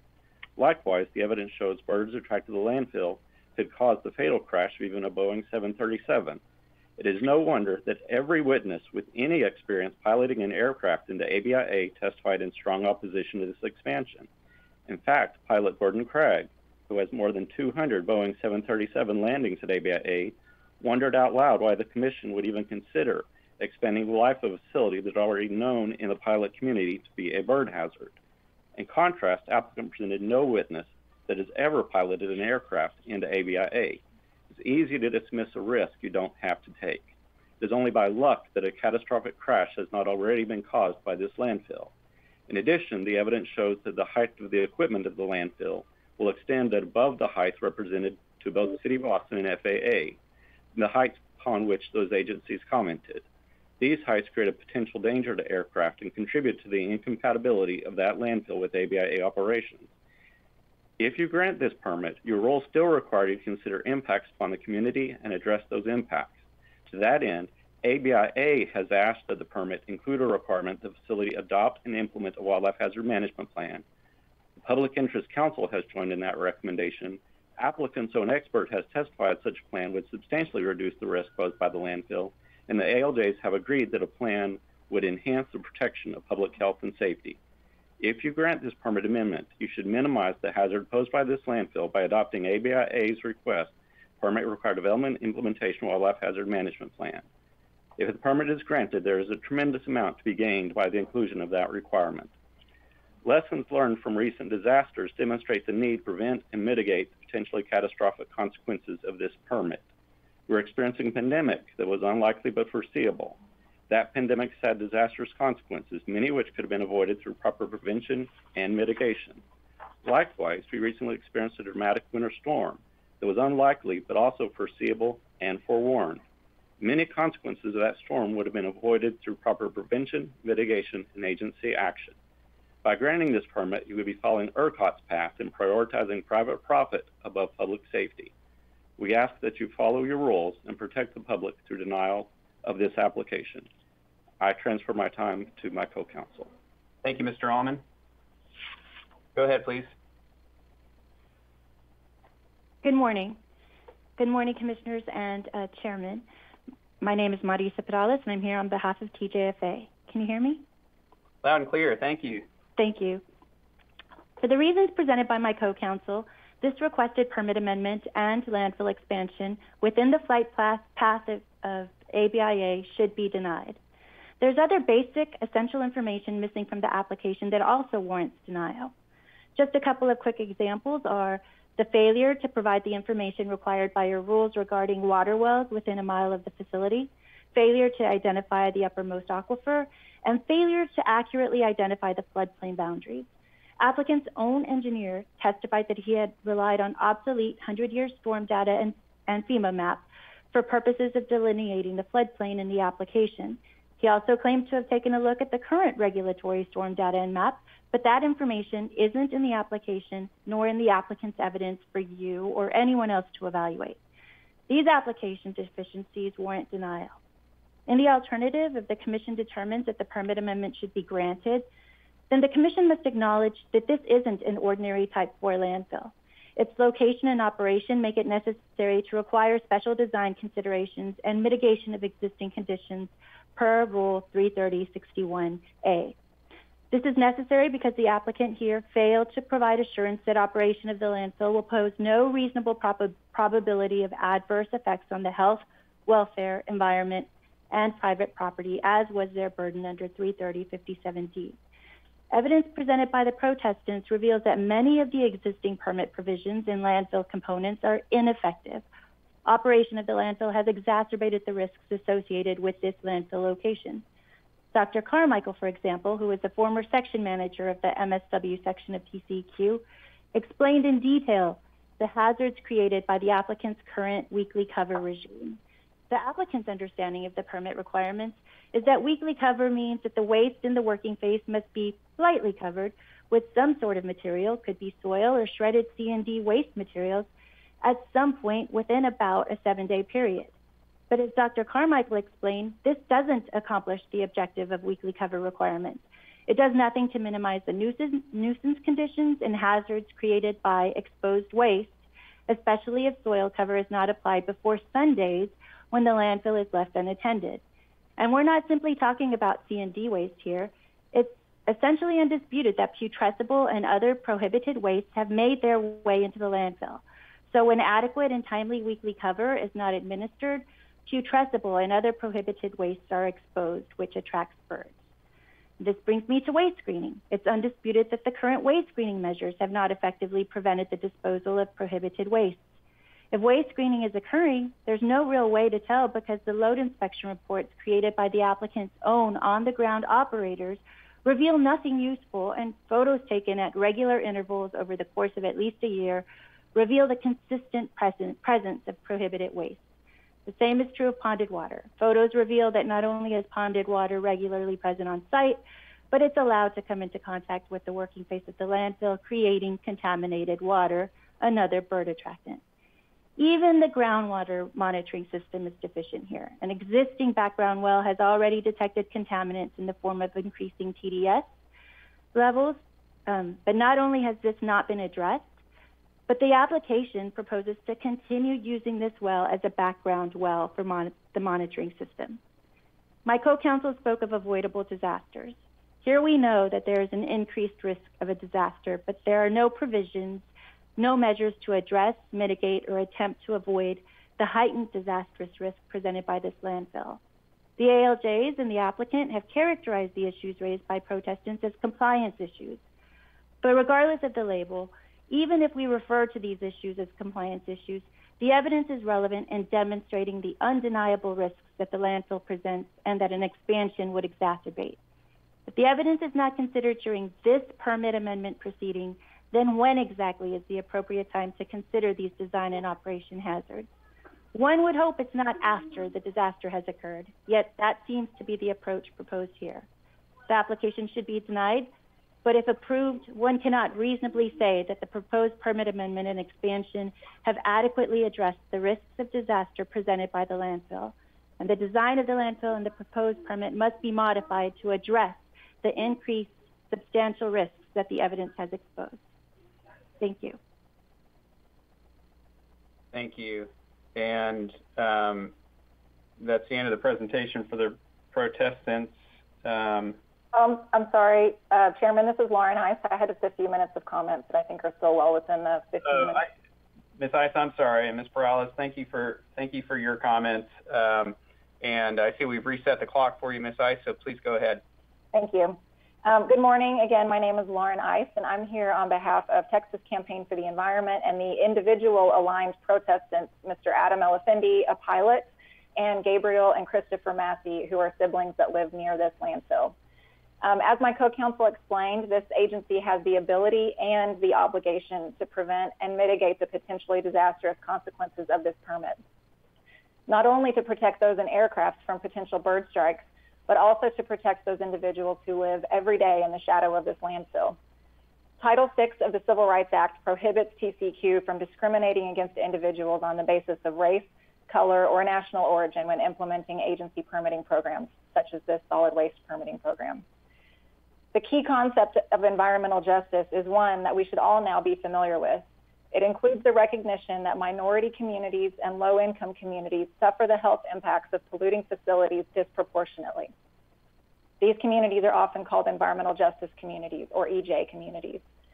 The record shows that TCQ did not conduct any sort of independent EJ analysis, but relied entirely on the applicant's analysis included in its land use compatibility analysis.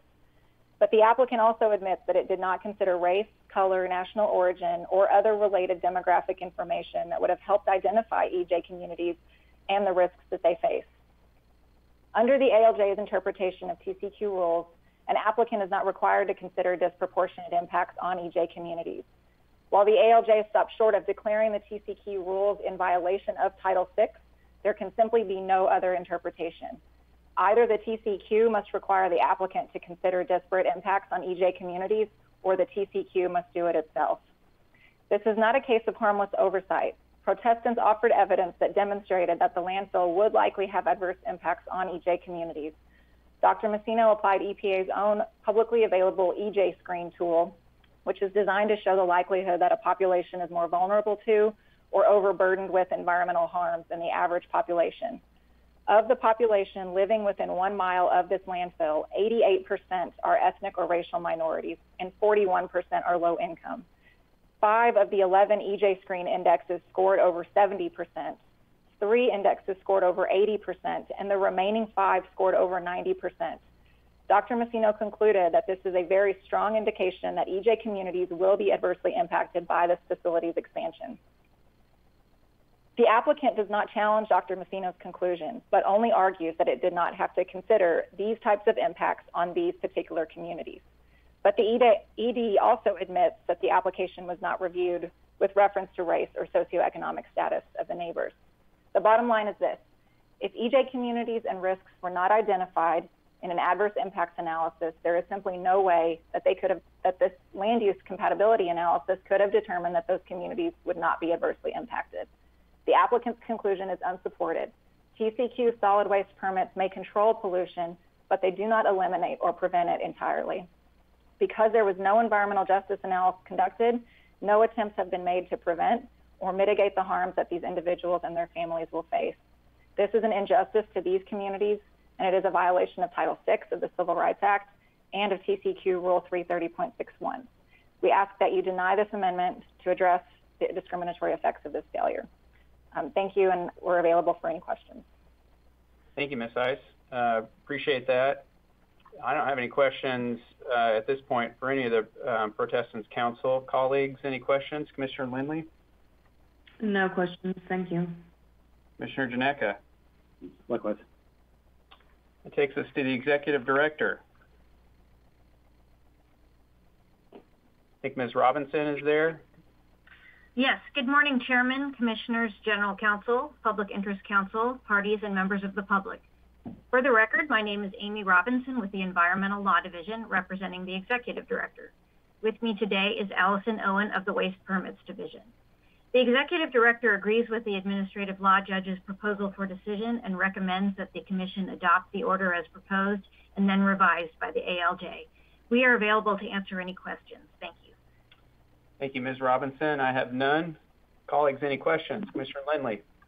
No questions, thanks. Commissioner Janeka? Thank you. That brings us to Public Interest Council. Ms. Mehta, are you there?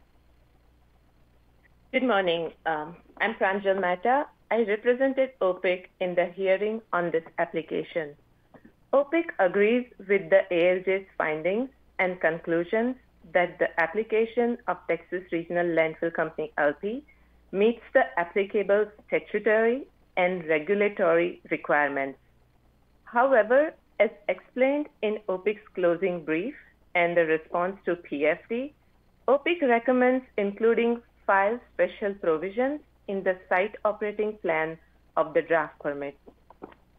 First, consistent with the recommendation of the Austin Airport Advisory Commission, OPIC recommends any permit issued include requirements to conduct a wildlife survey and to submit a wildlife hazard management plan that is prepared by a Federal Aviation Administration qualified wildlife biologist within 12 months of permit issuance, and to audit the plan annually. Second, OPIC recommends including more effective waste screening measures to ensure that only authorized waste is being deposited into the working phase of the landfill. Third, OPIC recommends that perimeter fencing be required. Fourth, OPIC recommends including a separate fire protection plan for the wood processing area and the tire storage or processing area. And fifth, OPIC recommends that the weekly cover requirement be revised to specify that the landfill's working phase should be completely covered with 6 inches of well-compacted soil every Saturday evening after the landfill ceases accepting waste for the week. Including these special provisions would promote the public interest by providing additional assurances that permitted landfill operations are adequately protective of public safety and other human health and environmental interests within the Commission's jurisdiction. OPIC also notes that the ALJs have said in their reply to the exceptions that they do not oppose these additional provisions, and they agree that the evidence supports OPIC's position that the proposed provisions would enhance the protection of public health and safety. I'm happy to answer any questions. Thank you. Thank you, Ms. Mehta. I have none. Commissioner Lindley, any questions? No questions. Thank you. Commissioner Janeka. Thanks. Mr. Riley, you have roughly 7 minutes left for rebuttal. Thank you, Chairman Ehrman. I probably offended you with my opening remarks, which I violated one of my own rules about using absolutes when making arguments, because there's always something that could be considered an exception. However, that is, as we stated in our brief, that our closing argument, I should say, that it's not just that there was no evidence presented. The statement was that there's no evidence presented that indicates the draft permit will violate a specifically applicable state or federal requirement. And again, I'll stay away from the absolute. I'd like to go back to a couple of things that were raised by the Protestants Council. One, I just find reprehensible. An attempt to leverage the pandemic and or the recent tragedy of the storm events in Texas and say that those have some relationship to the application here, or the amendment, more accurately, to the permit that's before you, to me is out of bounds. There is no indication that in the 21 years of operation and the 10 years of specific study of bird populations related to landfill that any such hazard has been created or actually any disaster has occurred. I think that's meaningful and is a better reference than a hypothetical or an exaggerated claim brought on by a business competitor who did flyovers on specific days when he knew the landfill would not be covered in an attempt to prove noncompliance. Ms. Perales, Mr. Alman's colleague partner, raised the question rhetorically, when is it time to consider those issues? Well, what I can tell you is that business competitor never raised any of those issues to the TCEQ until the hearing.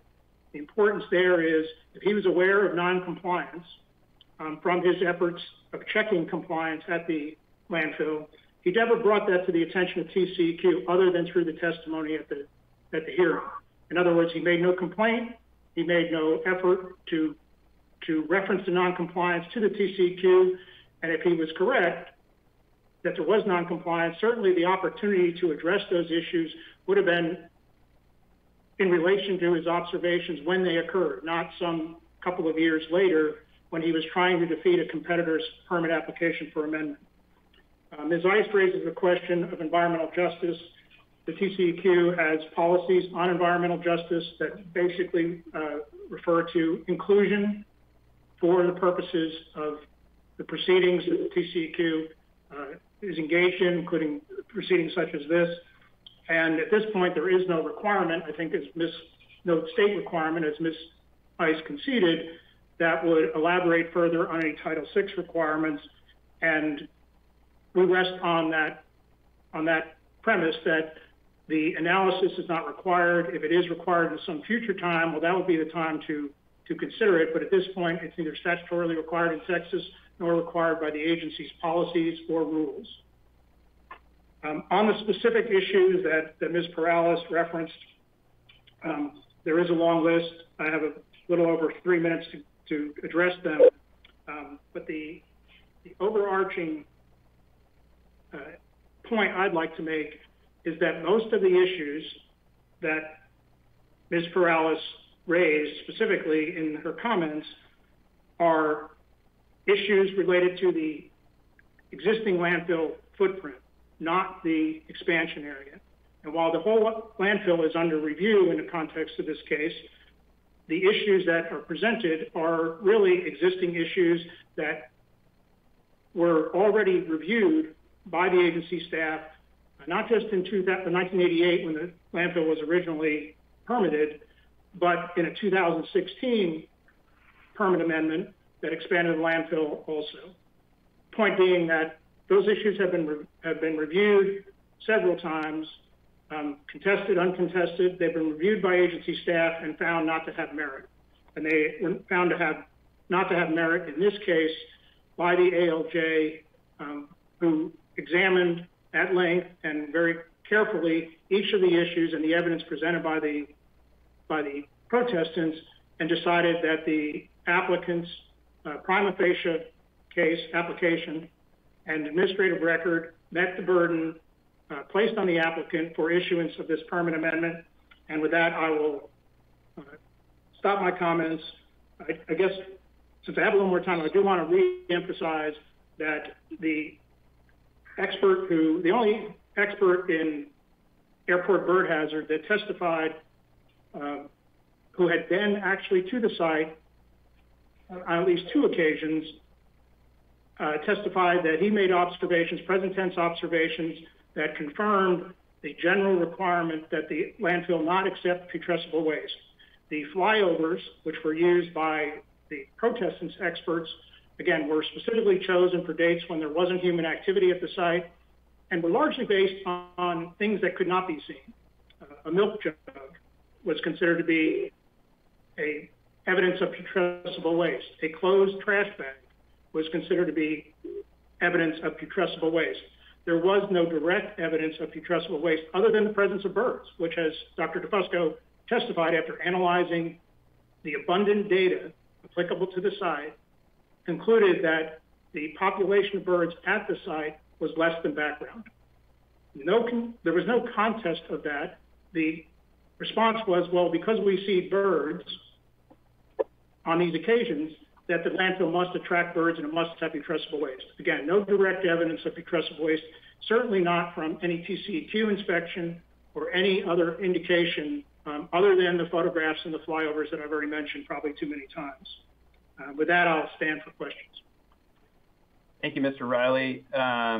We heard Mr. Allman's articulation of ABIA's position on the flight safety related to bird strikes. I wanted to give you an opportunity to describe it as you would frame it, and that is ABIA's current position on flight safety with respect to this application. Best of my recollection, Chairman Ehrman, is that ABIA has not changed its position from the outset. The reference Mr. Allman made more accurately would be to an ABIA advisory committee. That committee speaks to ABIA, and ABIA, I guess, supposedly takes either its advice or doesn't take its advice. But ABIA, to the best of my recollection, has not made any recommendation and is not in opposition to granting the amended permit. So there's a bit of a nuance there, but the advisory committee is the entity that made the recommendation, I believe, that is was referenced in the testimony and by the Office of Public Interest Counsel and by protestants. Fundamentally, it's worthy mention on the same point that the ABIA conducts a wildlife survey on its own. So it actually performs the function that the protestants and Office of Public Interest Counsel would recommend be made a condition of this permit. Wildlife hazard management is a requirement of federal rules by the FAA for Austin Bergstrom Airport. And my understanding is they do that on an annual basis, at least, if not more frequently. And again, they collect data that was analyzed, and none of the horribles that the protestants say are imminent have actually been evidenced by any data collected. That, again, was testimony of Dr. DeFusco saying that he analyzed that data, and there has been no bird strike associated with the landfill. And there is, in that bird strike data, there are causes enumerated, locations, types of birds, things that you would expect to be in a data set. That has been analyzed, and there's been no association with any bird strike to the landfill activity. Thank you. Thank you, Mr. Riley. Let me just say it up front. That does give me some pause, and I appreciate where the ALJ has landed on this. Let me ask you about how you view the Wildlife Hazard Management Plan recommendation that OPIC made. What kind of a burden would that present for your client? Well, as I understand it, Chairman Ehrman, it is a lengthy process that requires data collection, as you would expect, and that there's a management plan. It's not as simple as a plan to discourage bird activity at the site. It's a data gathering process that is conducted by airports, not by off-site attractions or off-site concerns.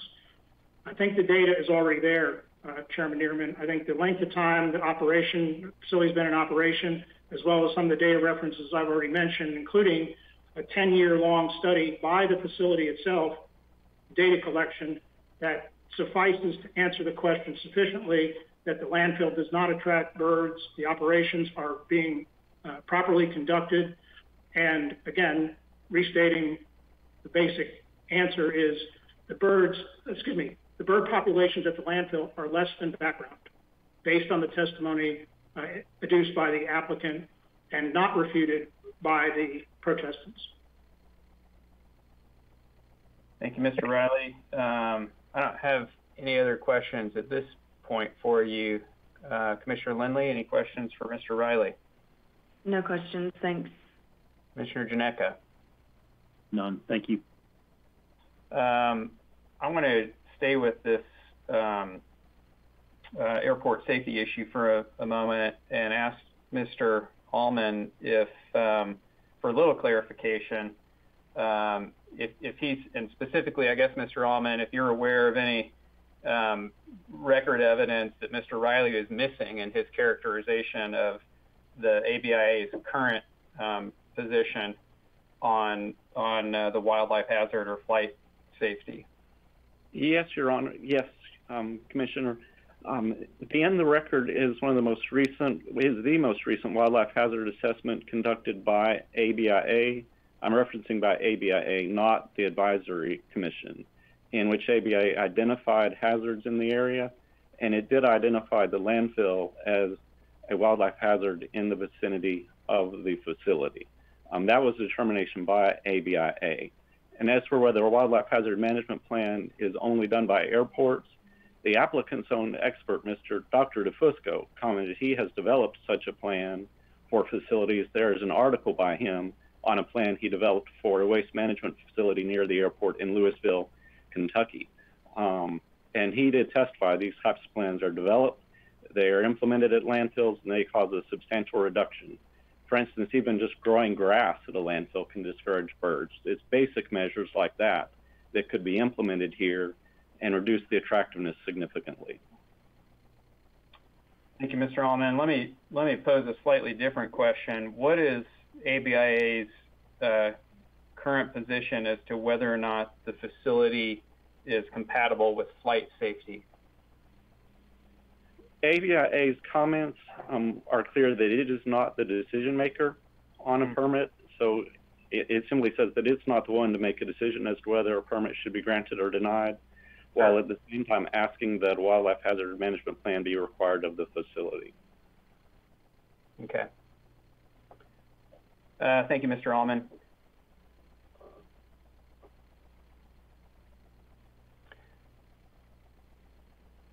Colleagues, I'm a little bit hung up on the airport safety issue only because let me put it this way. I think the ALJ PFD and proposed order on this issue is sufficient.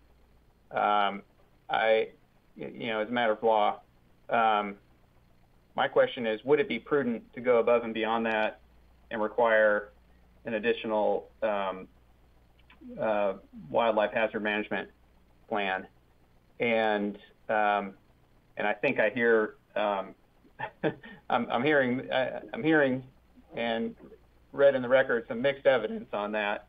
So I'm trying to figure out what to do with that, and maybe I'll punt it over to y'all for some guidance.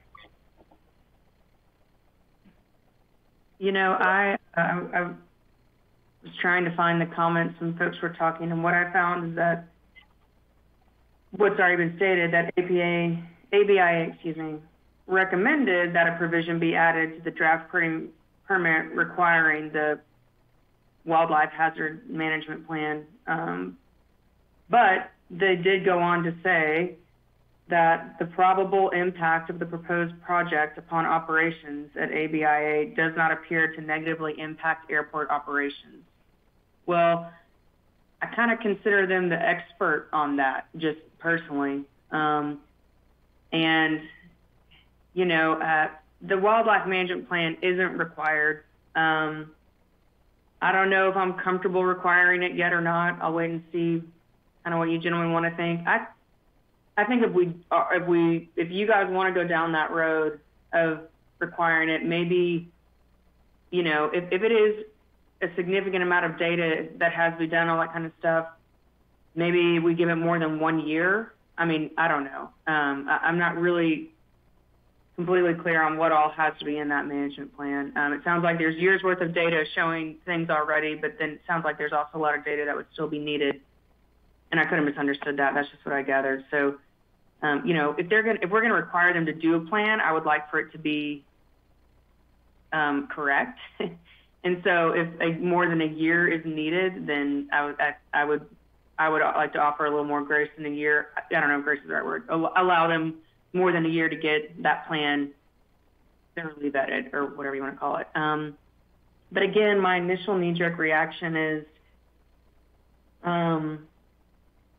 it's not required. And ABA, at the end of the day, ended up saying that they don't think it will negatively impact airport operations. So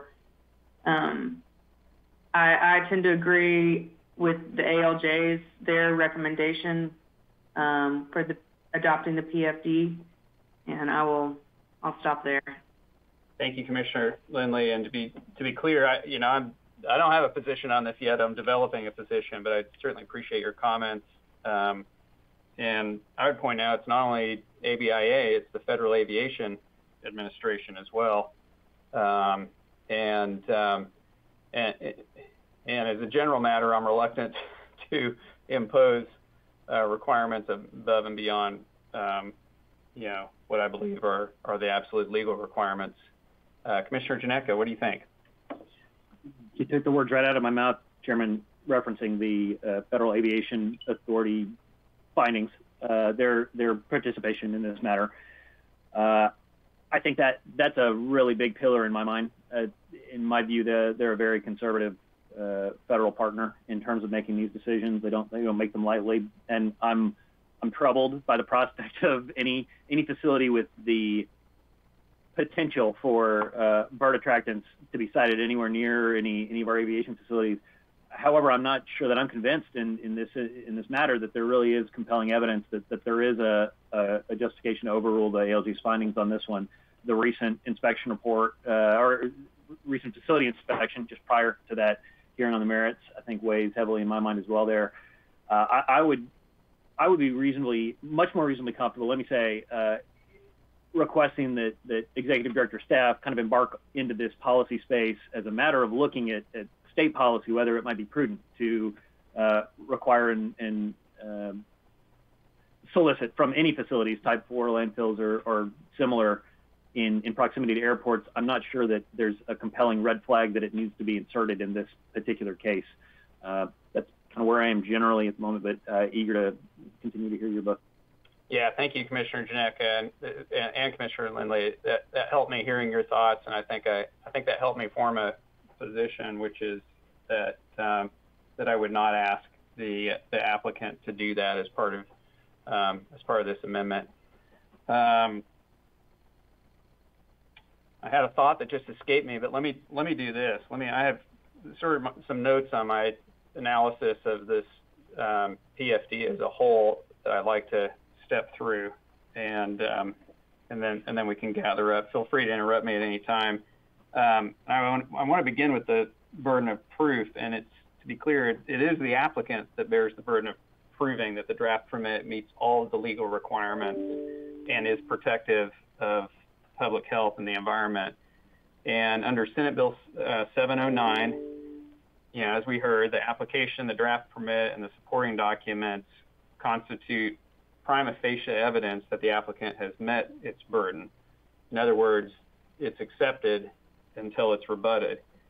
And of course, the protestants can present rebuttal evidence, as they did in this case. And if they do that, the applicant as well as the executive director are free to present additional evidence. And at that point, it's up to the administrative law judges to weigh all of the evidence to assess its credibility and ultimately determine whether the applicant has indeed met its burden. And that's what they have done here in issuing their proposal for decision and proposed order. So now it's our job to review the ALJ's work. As we've discussed before, that review is a constrained review. We don't have unlimited discretion. The commission can overturn a finding of fact only if we determine that it was not supported by the great weight of the evidence. And we can overturn a conclusion of law only if it's clearly erroneous. We do have more discretion when it comes to questions that are pure policy questions, but we are constrained quite a bit with respect to findings of fact and conclusions of law. So with all that in mind, let me jump into the issues, and I'll begin with the one that we were just on. And as I suggested, I think that there is ample evidence that the facility is compatible with flight safety, including that the landfill is not authorized to accept putrescible waste. I think what we heard is that ABIA may be recommending a wildlife hazardous management plan, but their current position is that the site is not incompatible with flight safety. FAA similarly has concluded that the facility is compatible with flight safety. So after weighing all the evidence, the ALJs reached that same conclusion, that the facility is compatible with flight safety. So I don't see a basis to contradict the ALJ's conclusion that the applicant has met its burden on this point. I thank Ms. Ice for articulating the Title V argument. The ALJs concluded that the permitting process does not include a requirement to submit or evaluate demographic or impacts information, such as the information that protestants offered based on EPA's EJ screen tool, and I believe that is a correct statement of law. As to geology and hydrogeology, the ALJs conclude that the draft permit satisfies these requirements as well, including information requirements pertaining to groundwater use and water wells in the vicinity, and the requirement to describe the subsurface geology and hydrology. And I can't find a basis for disturbing that conclusion either. The ALJs also conclude, and this is with respect to groundwater monitoring, that the applicant's proposed groundwater monitoring program is adequate, particularly since layers 2, 3, and 4 are hydraulically connected. And I don't see a basis to overturn their reading of the evidence on this point. As for water quality and erosion controls, the ALJs conclude the proposed amendment contains adequate provisions for collecting and containing the contaminated water and leachate for dealing for dealing with ponded water. There was a suggestion that the landfill might maintain some dedicated storage. I don't see a requirement to maintain dedicated storage for contaminated water. So I agree with the ALJ's conclusion as to water quality and erosion controls. In weighing the applicant's information on floodplain issues and the protestants' rebuttal evidence, the ALJs conclude that the proposed amendment satisfies all floodplain concerns. Again, I don't see a basis to change the ALJ's findings. As for buffer zones and easements, there's really a two-part analysis here. What does the state require? And then what might the local governments require? It appears that the enterprise pipeline that's referenced in the application is one and the same as the Williams pipeline referenced by the protestants. But in any event, the evidence is clear that no solid waste unloading, storage, disposal, or processing will occur within the easement or within 25 feet of the center line. So the applicant has met the state's requirements with respect to pipelines. And because this project doesn't involve federally defined wetlands, there is no state requirement with respect to wetland buffers. The applicant has committed to complying with any local government requirements that pertain, and this includes the City of Austin's requirements with respect to pipelines and wetland buffers. And so I don't see any reason to change the ALJ's conclusions that the applicant has met its burden with respect to buffer zones and easements. I also find no reason to upset the ALJ's conclusion that the applicant met its burden with respect to each element of the site operating plan. And finally, quite a bit less conversation or discussion on this point, but I do believe that a 50-50 split of the transcript costs is appropriate. So that's my review of the issues. And colleagues, I'd like to gather your thoughts. Commissioner Lindley. That was good. That was thorough. I'm in agreement, and would support adopting the ALJ's proposed order. Thank you, Commissioner Janeka. Two, and I'm in agreement. I will entertain a motion. I will move that we adopt the ALJ's amended proposed order filed by the ALJs on March 1st, 2021. We grant the permit amendment application of Texas Regional Landfill Company, LP for MSW permit number 1814B and adopt the ED's final response to comments. I second. The motion has been made and seconded. Commissioner Lindley, how do you vote? Aye. Commissioner Janeka? Aye. I also vote aye. The motion carries. Ms. Smith, please call the next item.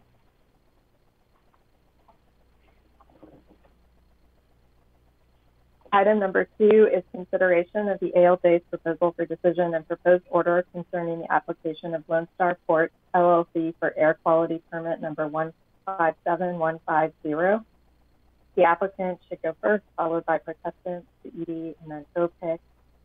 By letter dated February 26, 2021, the parties were provided the following oral argument time limit. Applicant, 12 minutes. Protestant, 12 minutes collectively. ED 6 minutes, and OPIC 6 minutes. The applicant may save time for rebuttal if it bears the burden of proof on the application. Thank you, Ms. Smith. I understand we have Ms. Dyer and Mr. Seal on for the applicant. Good morning, Mr. Chairman. Good morning. Dyer. Can you hear me? Loud and clear. Thank you. Go ahead, please. Thank you. Good morning, Commissioners, General Counsel, Public Interest Counsel. I'm Lisa Dyer with McGinnis Lockridge, representing the applicant, Lone Star Ports, LLC. Lone Star Ports Chief Operating Officer, Danica Yeager, is also signed in as a participant, and other Lone Star representatives are listening to the meeting this morning.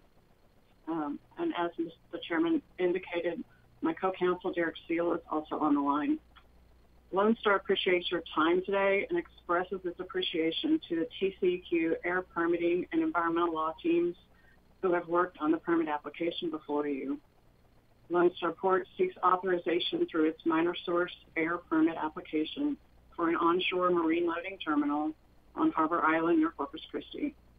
The issues protestants have raised in this case have been thoroughly considered and weighed in the contested case hearing process.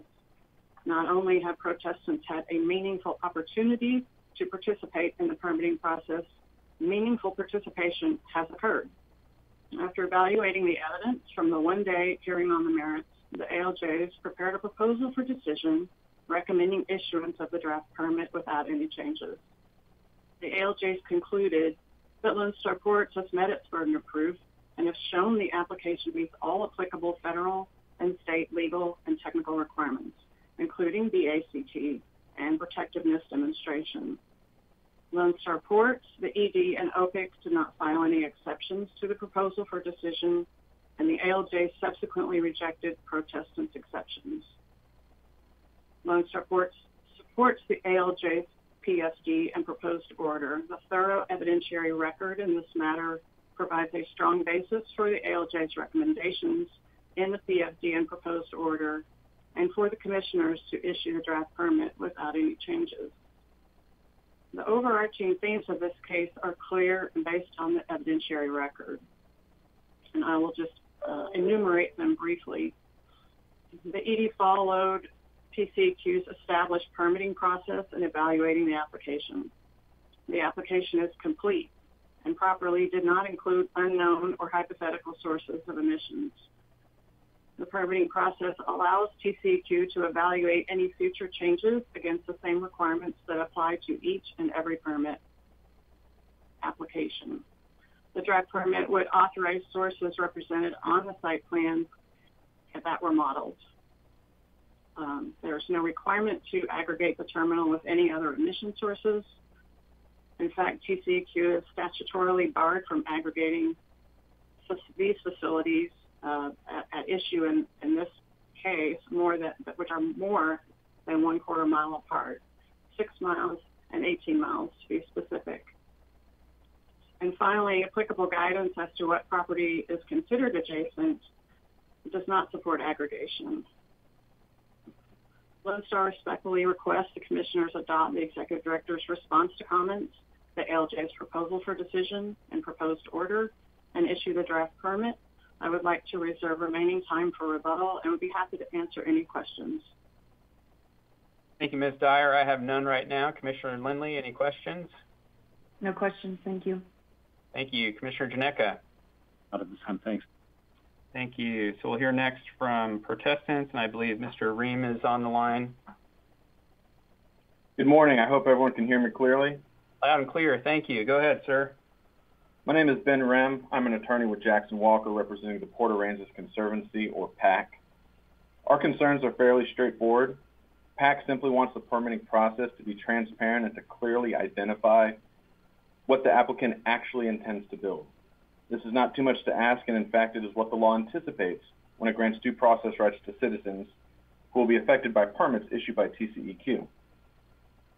However, despite the testimony of 2 of applicants' witnesses that applicant intends to build a natural gas-fired power plant at the site, applicant failed to include this source of emissions in its application. In addition, the application for the marine terminal directly conflicts with a wastewater discharge permit submitted by the Port of Corpus Christi that is proposed to be built on the exact same piece of land as the marine terminal. The two permit applications cannot both be built as proposed. With so much at stake, it is imperative that the ED, the ALJs, the Commission, and the public have a clear picture of what emissions will occur and what proposed facilities will actually be constructed. But first, I'd like to address the ALJ's letter dated March 1st, 2021. In that letter, the ALJs acknowledged that one of PAC's main arguments was, quote, not considered or addressed by the ALJs in the PFD. Specifically, the argument that the ALJs did not consider or address was the legal precedent established in the White Stallion case.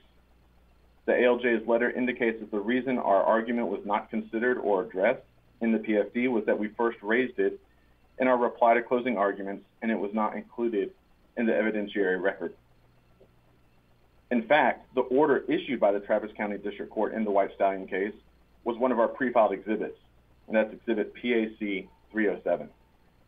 I specifically asked the applicant's witness questions about the White Stallion case during cross-examination. Applicant's attorney also asked the same witness questions about White Stallion on redirect examination.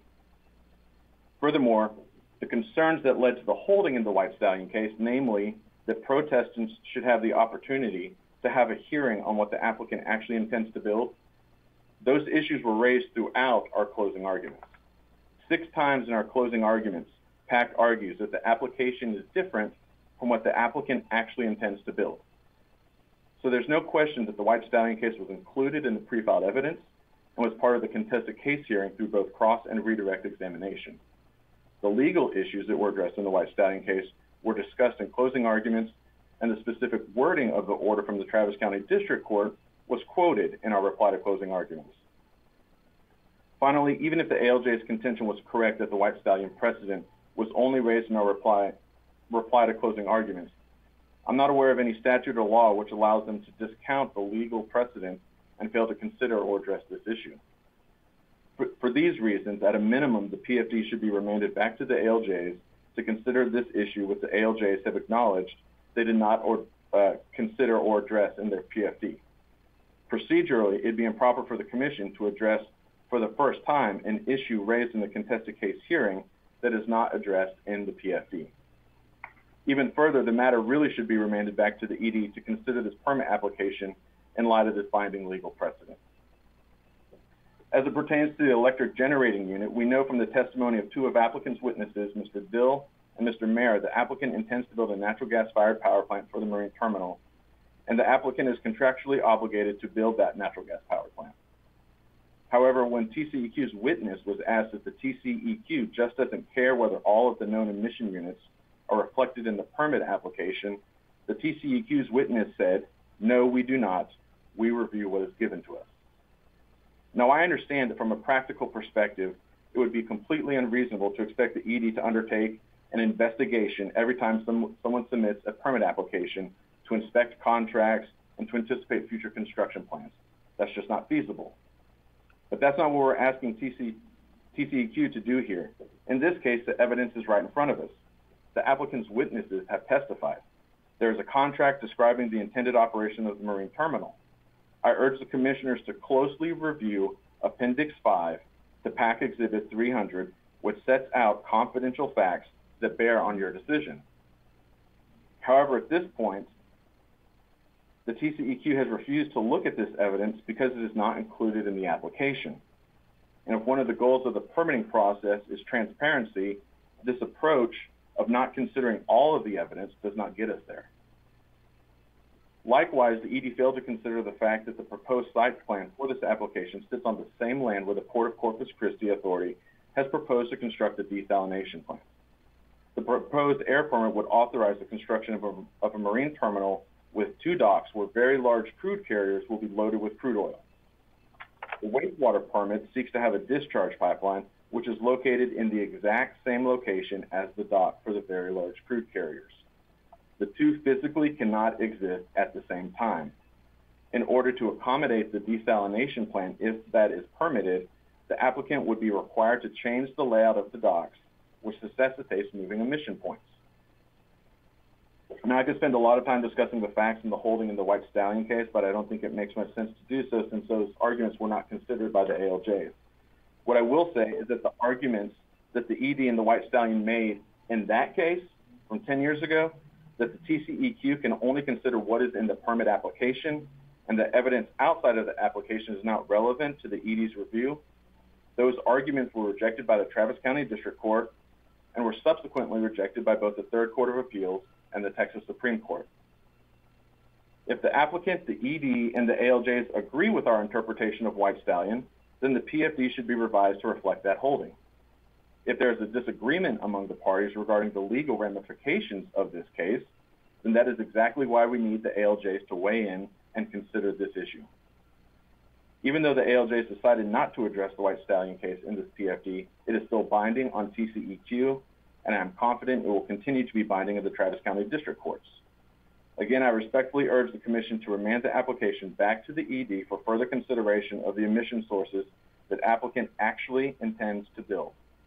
At a minimum, the Commission should remand the PFD back to the ALJs for consideration of PAC's arguments that were admittedly not considered or addressed. Thank you. Thank you, Mr. Rem. Colleagues, any questions for Mr. Rem? Mr. Lindley? No questions. Thank you. Mr. Janeka? No, thanks. Thank you. We'll hear next from the Executive Directors. Good morning, Commissioners, General Counsel, and Public Interest Counsel. I'm Betsy Peticolis of the Environmental Law Division. On the line with me today are Adam Taylor, also of the Environmental Law Division, and Ruth Alvias of the Air Permits Division. The Executive Director respectfully recommends the Commission adopt the Administrative Law Judge's proposal for decision without changes as recommended in the Judge's March 1st letter. Thank you, and we're available for any questions. Thank you, Ms. Peticolis. I have none. Commissioner Lindley, any questions? No questions. Thank you. Commissioner Janeka? Likewise. Thank you. Thank you. We'll hear next from OPIC. Mr. Arthur, are you there? Yes, Chairman. Can you hear me? I can. Good morning. Good morning, Chairman, and good morning, Commissioners. This is Garrett Arthur for the Office of Public Interest Counsel. As stated in our closing argument, OPIC finds that applicant met its burden of proof, and based on a preponderance of the evidence, the application complies with all applicable statutory and regulatory requirements. After reviewing the PFD, PO, exceptions, replies, and the ALJ's reply letter, OPIC's position remains unchanged. We appreciate the opportunity to participate in the contested case hearing and provide our recommendation to the Commission. Thank you for your time, and I'm happy to answer any questions. Thank you, Mr. Arthur. I have none. Commissioner Lindley, any questions? No questions. Thank you. Commissioner Janeka? None. Thank you. Thank you. And Ms. Dyer, I think you have about 8.5 minutes for rebuttal. Thank you, Mr. Chairman. To respond to the assertions that PAC's counsel presented to you, I will start with the fictitious supposed standard that they have described as actually intends to build, which is not a standard at all. It is what they think should be the evaluation point. The testimony in the record from the applicant was that it is not certain whether it will need an additional emission source and whether that would be coming from on-site or off-site. And so it did not include it in the permit application for that reason, which the ALJs determined to be proper. Should they need to include an additional source down the road when they begin construction, then they can go through the process again, which is established and set up for changes to existing permits with all applicable public notice requirements and other required considerations for any air permit. As to the Port of Corpus Christi, that is not relevant in this case, and nor is there any evidence in the record related to that matter. The information that Mr. Rem referred to is not in the evidentiary record, was something that they wanted to add in at the 11th hour in their reply to closing arguments. As to White Stallion, we presented a response to the arguments in our replies to exceptions, so that there would be a response on the record. But I think that Lone Star Ports takes the position that White Stallion is not precedential in this case, and the protestants had every opportunity to raise the arguments and put on evidence, and they chose, or for whatever reason, to not do so.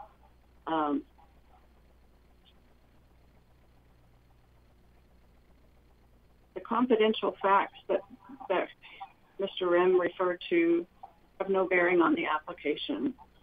They're part of a contract that was not requested by the executive director in its review, and nor would it be a requirement for the executive director to do so. There's not any information that has been hidden or withheld here. We have provided information that the executive director needed to conduct a technical review and consider all issues. And in addition, during the hearing, the ALJs generally admitted almost all evidence presented and considered, and more importantly, weighed the evidence. And so that's how we come to the proposal for decision that recommends adoption of the draft permit and the applications.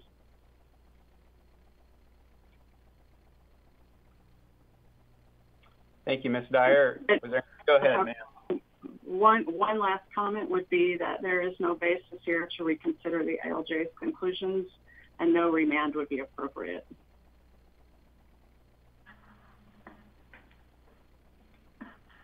Thank you, Ms. Dyer. Colleagues, any questions for Ms. Dyer? Commissioner Lindley? No, thank you. Commissioner Janeka? None. Thank you. Thank you. Well, let me lay out my thoughts. This matter is also subject to Senate Bill 709, so the same requirements with respect to the burden of proof and production of evidence and the weighing of the evidence applies here.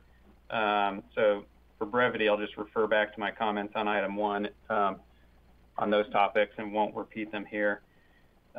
Turning to the issues, the draft permit does not include and does not authorize construction of an on-site EGU. I don't think there's any argument about that. If or when the applicant wishes to construct an on-site EGU, it will first have to obtain authorization to do so, and that will be subject to additional review and public process. And if appropriate, emissions would be aggregated at that time. That does not describe a circumvention of our air permitting rules. And so I appreciate Ms. Dyer's articulation of the actually intends to build standard. I agree that does not exist. In deposition testimony, Mr. Dill testified that Lone Star Ports' expectation is that it will own and operate its own EGU, and that at least some of the power for the terminal would be generated on site. But Mr. Mara testified that the applicant doesn't yet know where the electricity will be generated. Mr. Parmley also testified that he doesn't know where the electricity will be generated. So the point is, this is something that will be known and decided in the future. We all love to have a clear picture of what the future looks like, but that is not possible. So in weighing the deposition testimony and other record evidence, the ALJs found that the power source is unknown at this time and that it was appropriate for Lone Star Ports to exclude it from their application. And my view, again, there's ample evidence to support that finding, and so I'm not inclined to override the ALJs. As to White Stallion, we've got two problems here. Mr. Rim points out that the ALJs did not take this argument on in their PFD, and there's first a procedural issue, And Mr. Rim, it was sort of my understanding, and I can't think of the legal authority for this off the top, but my understanding is that an argument not raised is an argument waived. And it's my sense that, citing a case, asking questions about it in a deposition is quite a different thing from actually presenting an argument in briefing or before the tribunal. That is a timely argument. So I think you have a procedural issue here, but that remains, based on your comments, I would want to go back and check myself. It may remain an open question.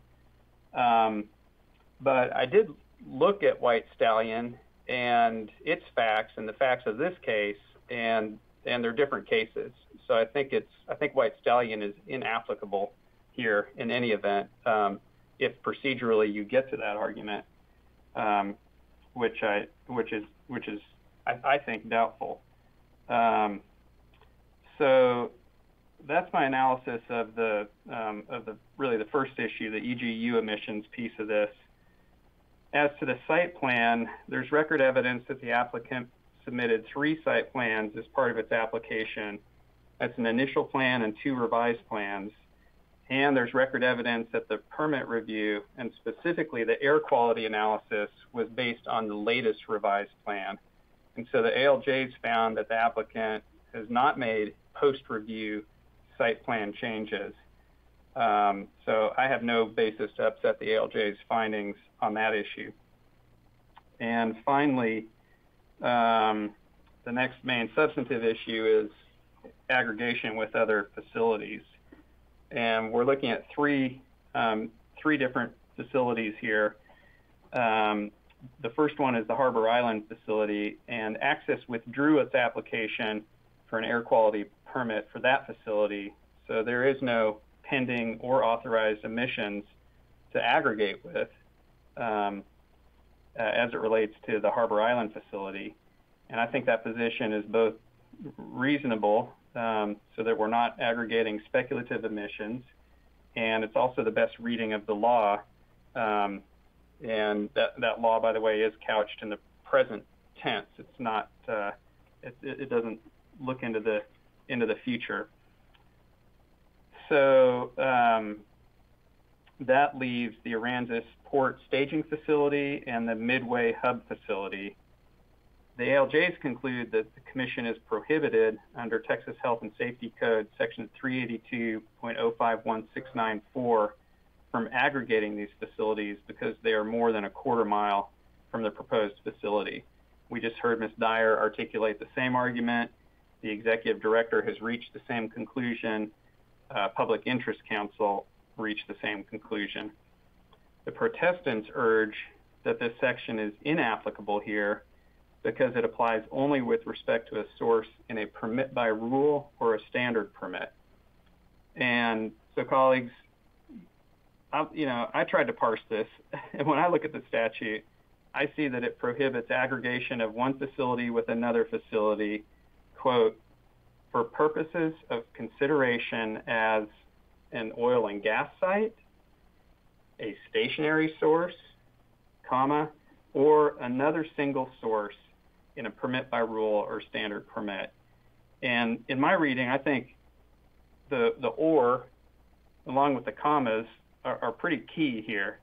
I think they indicate that this prohibition operates with respect to a stationary source, as we have here, or another source in a permit by rule or standard permit. In other words, it's not limited to sources in a PBR or a standard permit, as the protestants have argued. So in short, I think the ALJ's interpretation is correct. Turning to the guidance, the ALJs find that EPA's 2019 memo supersedes and replaces the guidance that's been designated APDG 61111. And as for that EPA guidance memo, it supports the same outcome that the Texas Health and Safety Code provision would support. And there is some arguments made about when that guidance became final. And in my mind, it doesn't make much of a difference that it went from draft to final during the pendency of this item. There are really many instances where an agency will rely on draft guidance.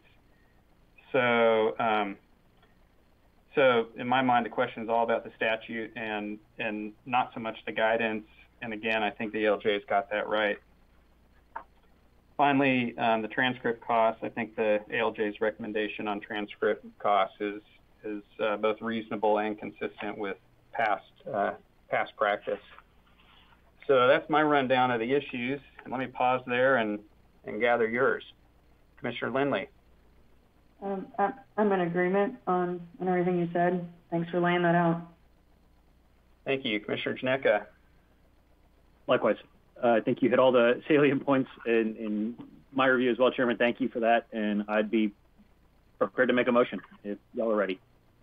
That would be great. And Commissioner Janeka, I did want to see if you caught the revisions that are recommended on finding of fact number 19 and number 33.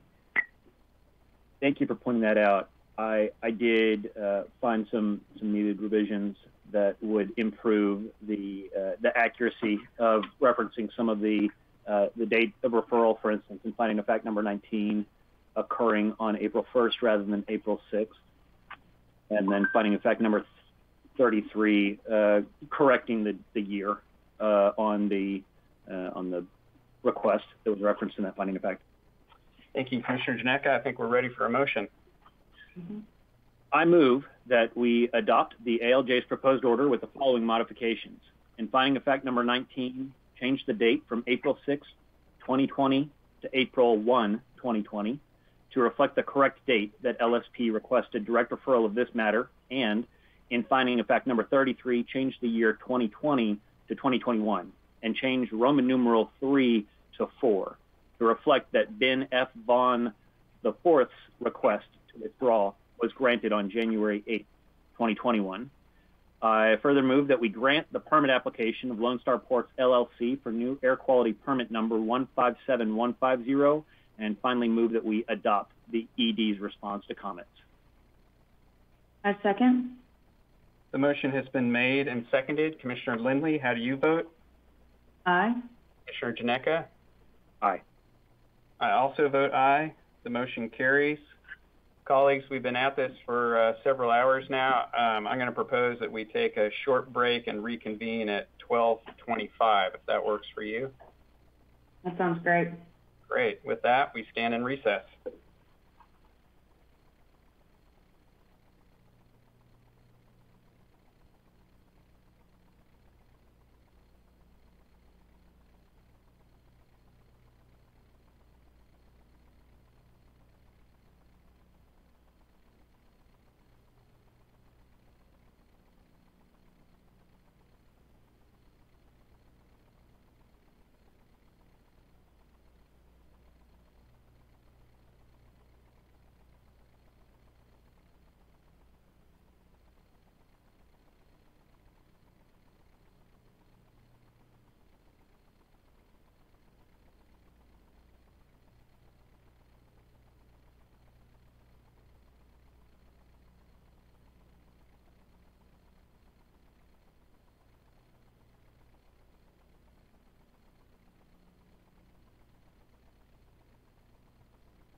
All right, colleagues, we're back on the record after a short break. The time is 2:25 p.m. Ms. Smith, please call the next item.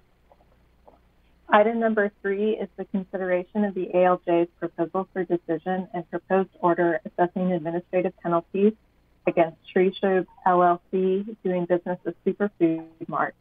The order of the presentation will begin with the ED, followed by the respondent, and then OPIC.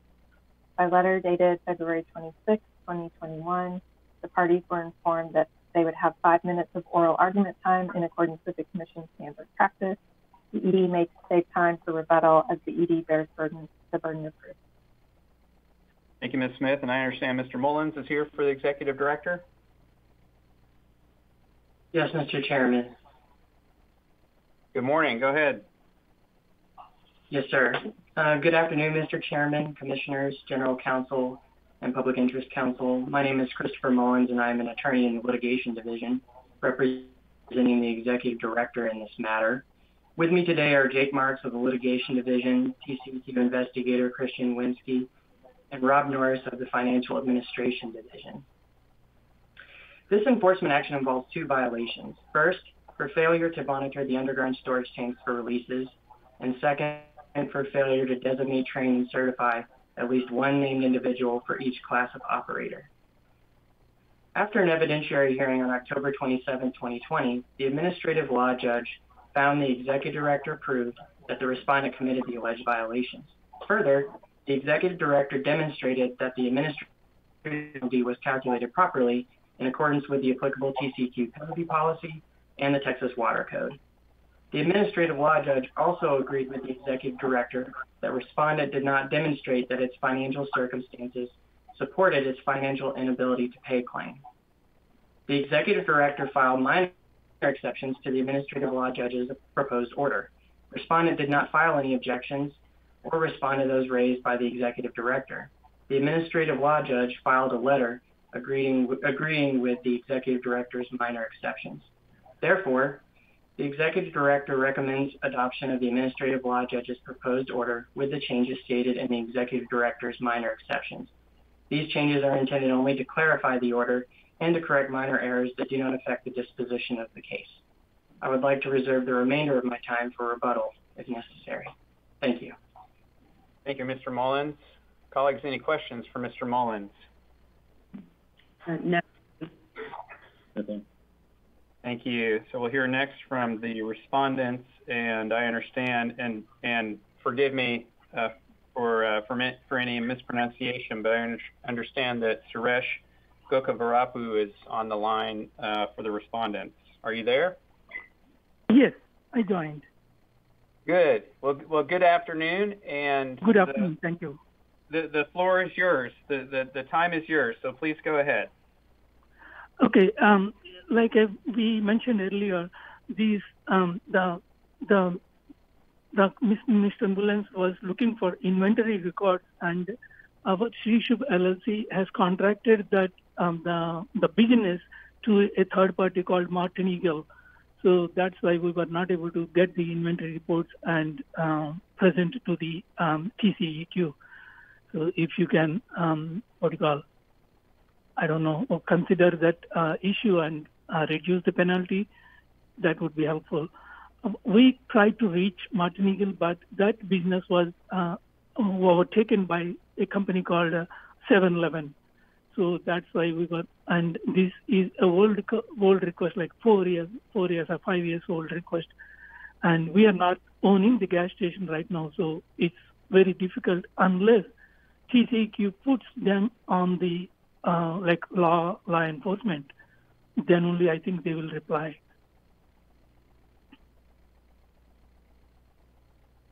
And is that the extent of your comments? I'm sorry, I could not understand the question. Okay, let me do it this way. I thank you for the presentation. I appreciate that. Colleagues, any questions for the respondent? No questions. Thank you. Commissioner Janeka? No questions for me. Thank you for taking the time to appear. Thank you, Commissioner Janeka. Let's hear next from OPIC. Good afternoon. I'm Pranjal Mehta. I represented OPIC at the hearing on this matter. OPIC recommends approval of the proposal for decision. OPIC also agrees with the ALJ's recommendation that the changes suggested by the Executive Director be adopted. Thank you, and I'm available for any questions. Thank you, Ms. Mehta. I have none. Colleagues, any questions? Commissioner Lindley? Commissioner Janeka, I see no questions. Thank you. Mr. Mullins, is there any additional information you'd like to provide? Anything by way of rebuttal? Nothing further, Mr. Chairman. Thank you, Mr. Mullins. Well, I do want to thank the respondent for being here and making a presentation to us. I am certainly sympathetic to small business owners who get sideways with our petroleum storage tank rules and as a consequence are facing some penalties that are not insignificant. At the same time, petroleum storage tanks are a significant source of environmental harm in Texas, and so we do take PST violations seriously. And colleagues, the facts in this case I think are pretty clear. The violations are well documented. The notion that a contractor makes it difficult for you to meet your regulatory burdens when the contractor is hired to help you meet your regulatory burdens is certainly a problem, and it's something the respondents are going to have to take up with the contractor. It certainly doesn't relieve a regulated entity from compliance obligations or warrant a reduction or change in our penalty approach. The penalty itself is consistent with our penalty policy. In fact, it could have been a larger penalty on these facts. And I want to point out that we have an agreed order on our enforcement docket later this morning with similar PST violations, but a penalty of over $8,000. So it certainly could be worse. In any event, the penalty is appropriate under the policy. And finally, as to the argument about inability to pay, there is a rule that's immediately on point here, and that is simply that the payment of loan proceeds to a shareholder, as happened in this case, is subordinate to the penalty. And so the respondents, in this case, that payment would have been more than sufficient to cover the penalty, and so the respondents are appropriately deemed to have the financial wherewithal to pay the penalty. So with that, I propose that we adopt the proposed order along with some minor modifications that were suggested by the executive director. That's my analysis. Commissioner Lindley, how do you come out? I'm in agreement. Thank you. Commissioner Janeka? I reached the same conclusions. That sounded very much like a motion, Mr. Chairman. Yeah, why don't you restate it as a motion if you don't mind? I would move that we adopt the ALJ's proposed order with the modifications recommended by the ED's exceptions and agreed to by the ALJ's reply. A second. The motion has been made and seconded. Commissioner Lindley, how do you vote? Aye. Commissioner Janeka?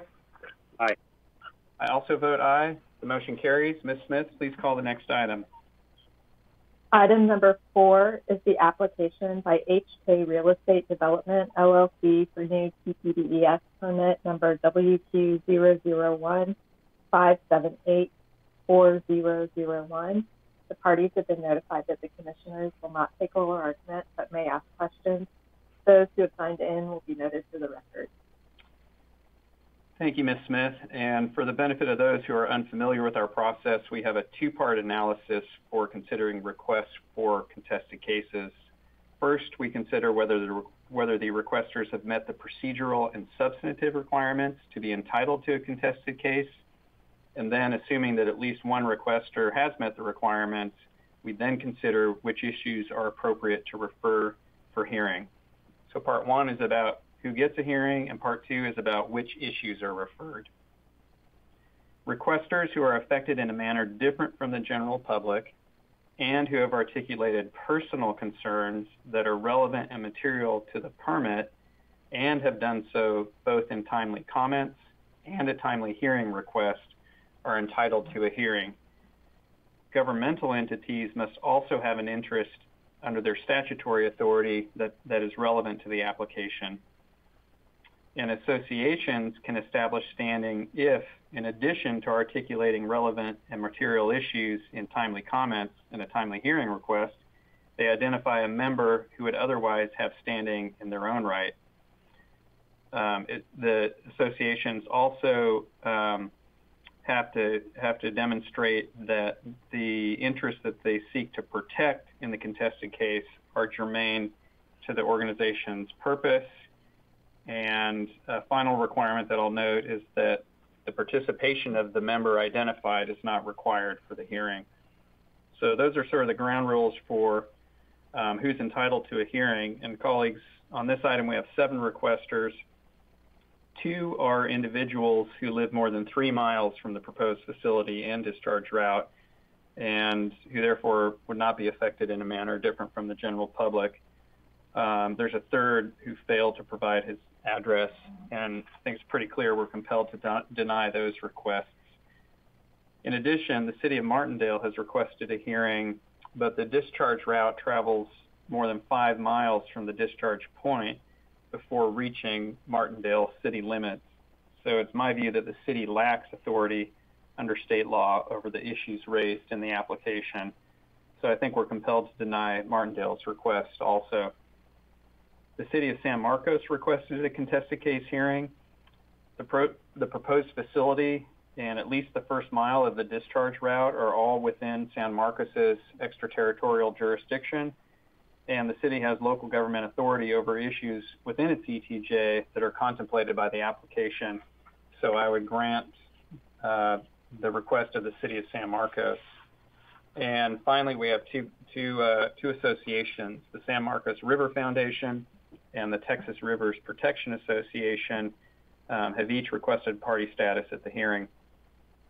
The interests that these groups seek to protect are germane to their organization's purposes. In fact, it's right there in their names. They both include the word river. And each of these groups have identified a member who would have standing in his own right. And having met all the other procedural and substantive requirements, I would grant their requests as well.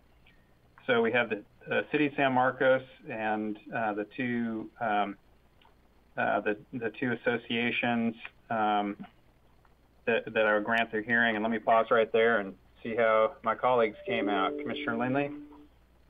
I'm in agreement. Commissioner Janeka? Likewise. All right. Turning to the issues. And again, for the benefit of those who are not familiar with our process, we refer issues of fact that have been timely raised by an affected person and that are relevant and material to the application. And to put that another way, the issues must be within our jurisdiction on that particular type of application. Colleagues, there were a number of issues raised by San Marcos and the two river associations on this item. Most of them were relevant material in some fashion, which was a little bit surprising to me. Often we see requesters raise all kinds of issues that are outside our jurisdiction, but I think there were one or two, but most were relevant material. And I'm going to suggest that we organize them into 10 referred issues as follows. The first is whether the draft permit is protective of water quality as well as the uses in the receiving waters.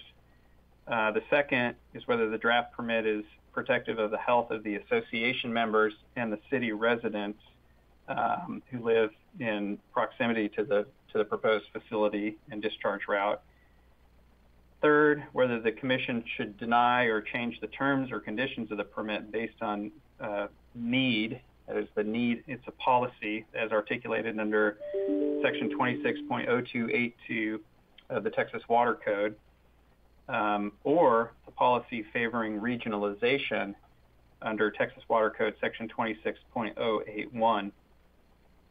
The fourth issue I would refer is whether the draft permit complies with nuisance odor requirements. The fifth, whether the draft permit is protective of livestock, wildlife, and aquatic vegetation. And I think that would include, I'm suggesting that includes endangered species. That issue was raised. 6, whether the draft permit contains adequate operational and monitoring requirements to demonstrate compliance. 7, whether the draft permit is protective of groundwater. 8, whether the applicant's submission of the application and supporting materials substantially complied with the applicable requirements. 9, whether public notice was adequate. And 10, whether the applicant's compliance history raises issues regarding ability to comply such that we should alter the terms of the draft permit. So that's a summary of the issues as I see them and would articulate them. Commissioner Lindley, how does that stack up with your analysis? I'm in agreement on those issues. Commissioner Janeka. Likewise, you captured and landed on the same substantive issues I identified. Thank you for that. The requests for reconsideration, in my view, don't raise any new issues, so I deny those. I'd also allow 180 days for this one, and if you agree with that, I think I'm ready to entertain a motion. I will attempt one to capture all that. I move that we grant the hearing request of the City of San Marcos River Foundation, and Texas Rivers Protection Association, that we deny all other hearing requests and requests for consideration, that we refer the application to SOA for a contested case hearing on the following issues. Issue 1, whether the draft permit is protective of water quality in the uses in the receiving waters under the applicable surface and water quality standards in 30 TAC Chapter 307. Issue 2, whether the draft permit is protective of the health of the group members and city residents in the immediate vicinity of the proposed facility and discharge route. Issue 3, whether the Commission should deny or alter the terms and conditions of the draft permit based on consideration of need under Texas Water Code Chapter 26.0282 and the general policy to promote regional or area-wide systems under Texas Water Code Chapter 26.081. Issue 4, whether the draft permit complies with applicable requirements to abate and control nuisance odors as set forth in 30 TAC 309.13. Issue 5, whether the draft permit is protective of aquatic vegetation and livestock and wildlife, including endangered species, in the immediate vicinity of the proposed facility and discharge route. Issue 6, whether the draft permit contains adequate operational and monitoring requirements to demonstrate compliance with its material terms. Issue 7, whether the draft permit is protective of groundwater in the area. Issue 8, whether the application and supporting materials substantially complied with all Commission rules regarding their submission. Issue 9, whether the applicant substantially complied with all applicable public notice requirements. And Issue 10, whether the applicant's compliance history for the previous 5 years raises issues regarding the applicant's ability to comply with the material terms of the permit that warrant altering the terms of the draft permit, and that we set the hearing duration of 180 days from the date of the preliminary hearing until the proposal for decision is issued.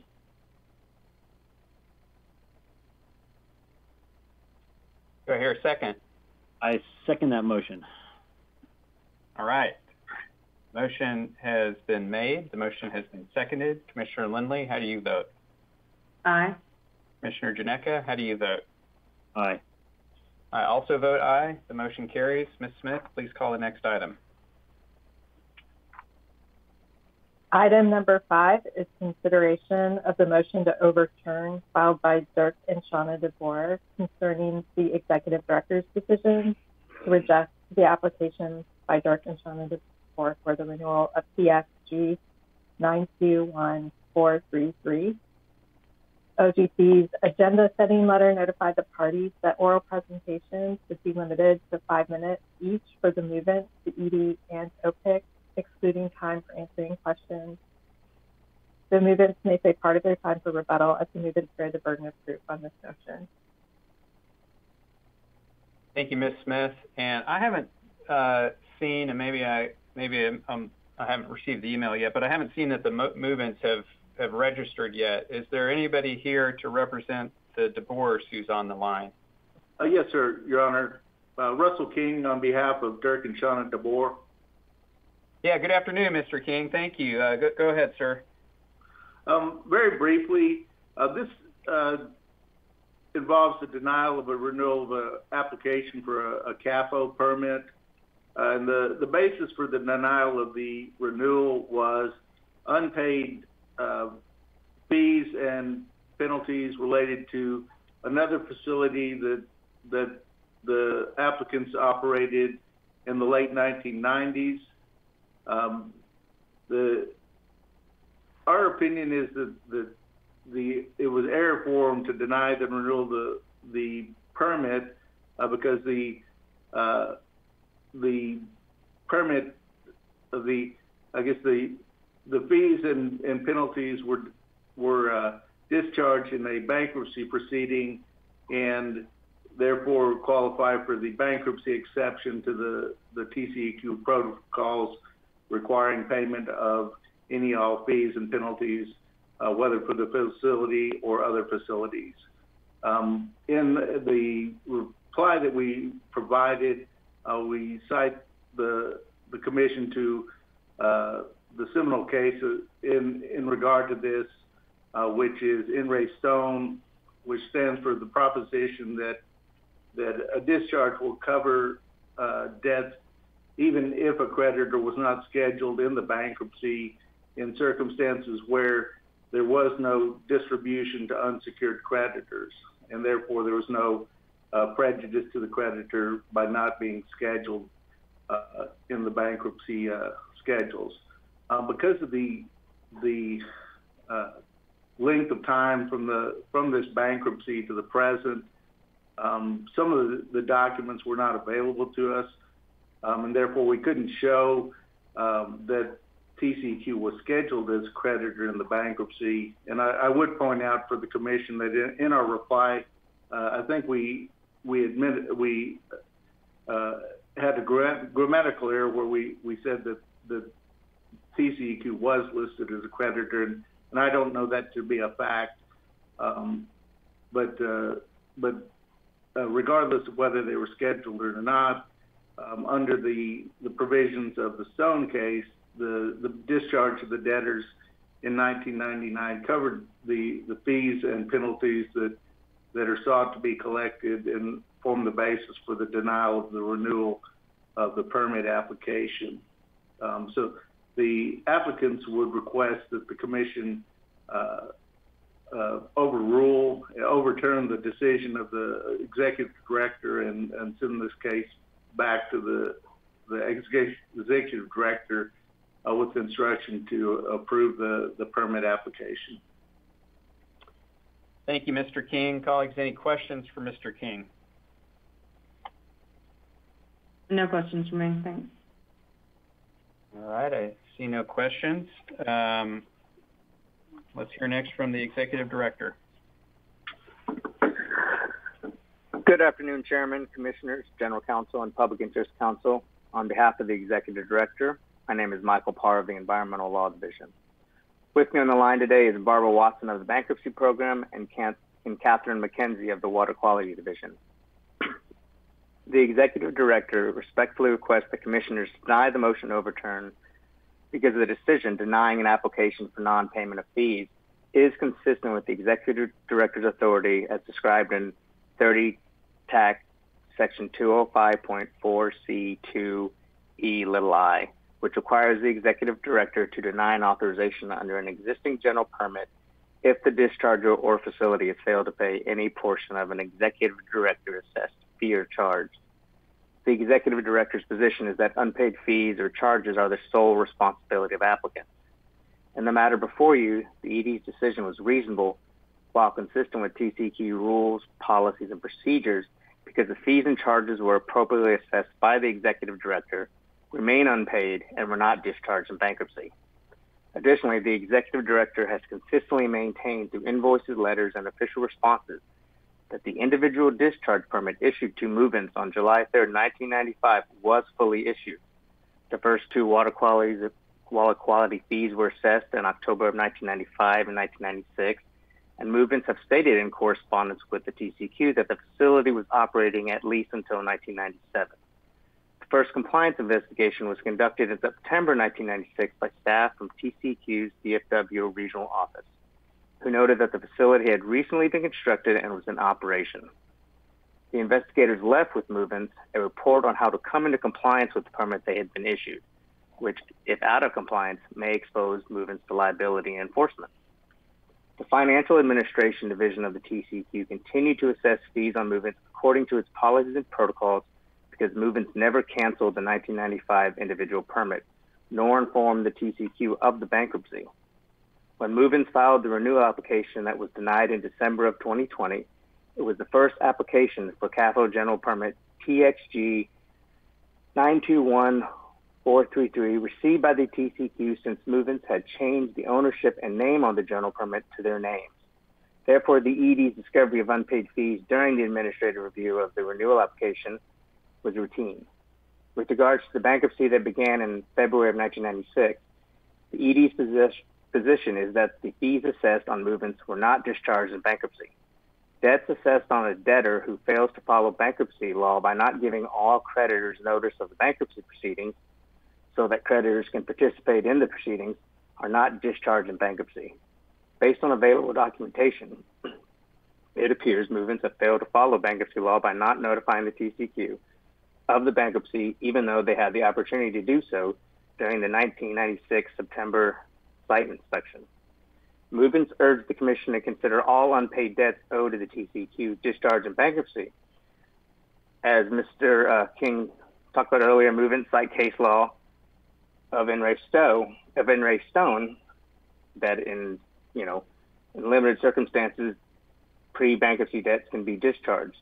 However, even if applicable, this analysis would only be relevant to the fees assessed before October 6, 1997, the date Movens' bankruptcy case converted to Chapter 7, because only debts incurred prior to conversion are subject to discharge in bankruptcy. The majority of fees at issue in this case were assessed by the ED after Movens' bankruptcy was converted to Chapter 7. Therefore, the ED's position is that all, or in the alternative, most of the fees were not discharged in bankruptcy and are still owed to the TCEQ. Thank you, and we are available for any questions. Thank you, Mr. Parr. I have none at this point. Commissioner Lindley, any questions? No questions, thank you. Thank you. Commissioner Janeka? Likewise, none. I appreciate the presentation. Thank you. Let's hear next from Public Interest Counsel. Hi, good morning, Chairman, Commissioners, General Counsel, and the Executive Directors, Attorneys, and staff. I'm Sheldon Wayne for the Office of Public Interest Counsel. OPIC is sympathetic to Movens' circumstances. However, we maintain the position stated in our brief recommending denial of the motion. Though the Commission's Rule 50.139 does not specify who has the burden of proof, OPIC assumes that the movements bear the burden in this matter, as moving parties generally do in most cases. We cannot conclude that movements have demonstrated the ED's actions regarding the delinquent fees in question are unauthorized or inconsistent with applicable law, policy, or agency practice. Movements have argued that assuming the fees at issue were originally valid, and even if TCEQ is not timely notified of the bankruptcy, the fees should be waived by the Commission.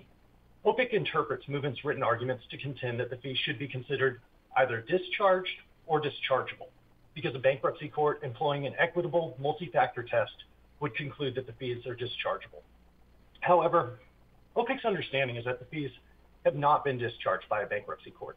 As to whether the fees could be discharged, OPIC respectfully asserts that the Commission does not have jurisdiction to discharge a debt in bankruptcy. The equitable discharge argument presented by the movements would need to be adjudicated by a court with jurisdiction over bankruptcy issues.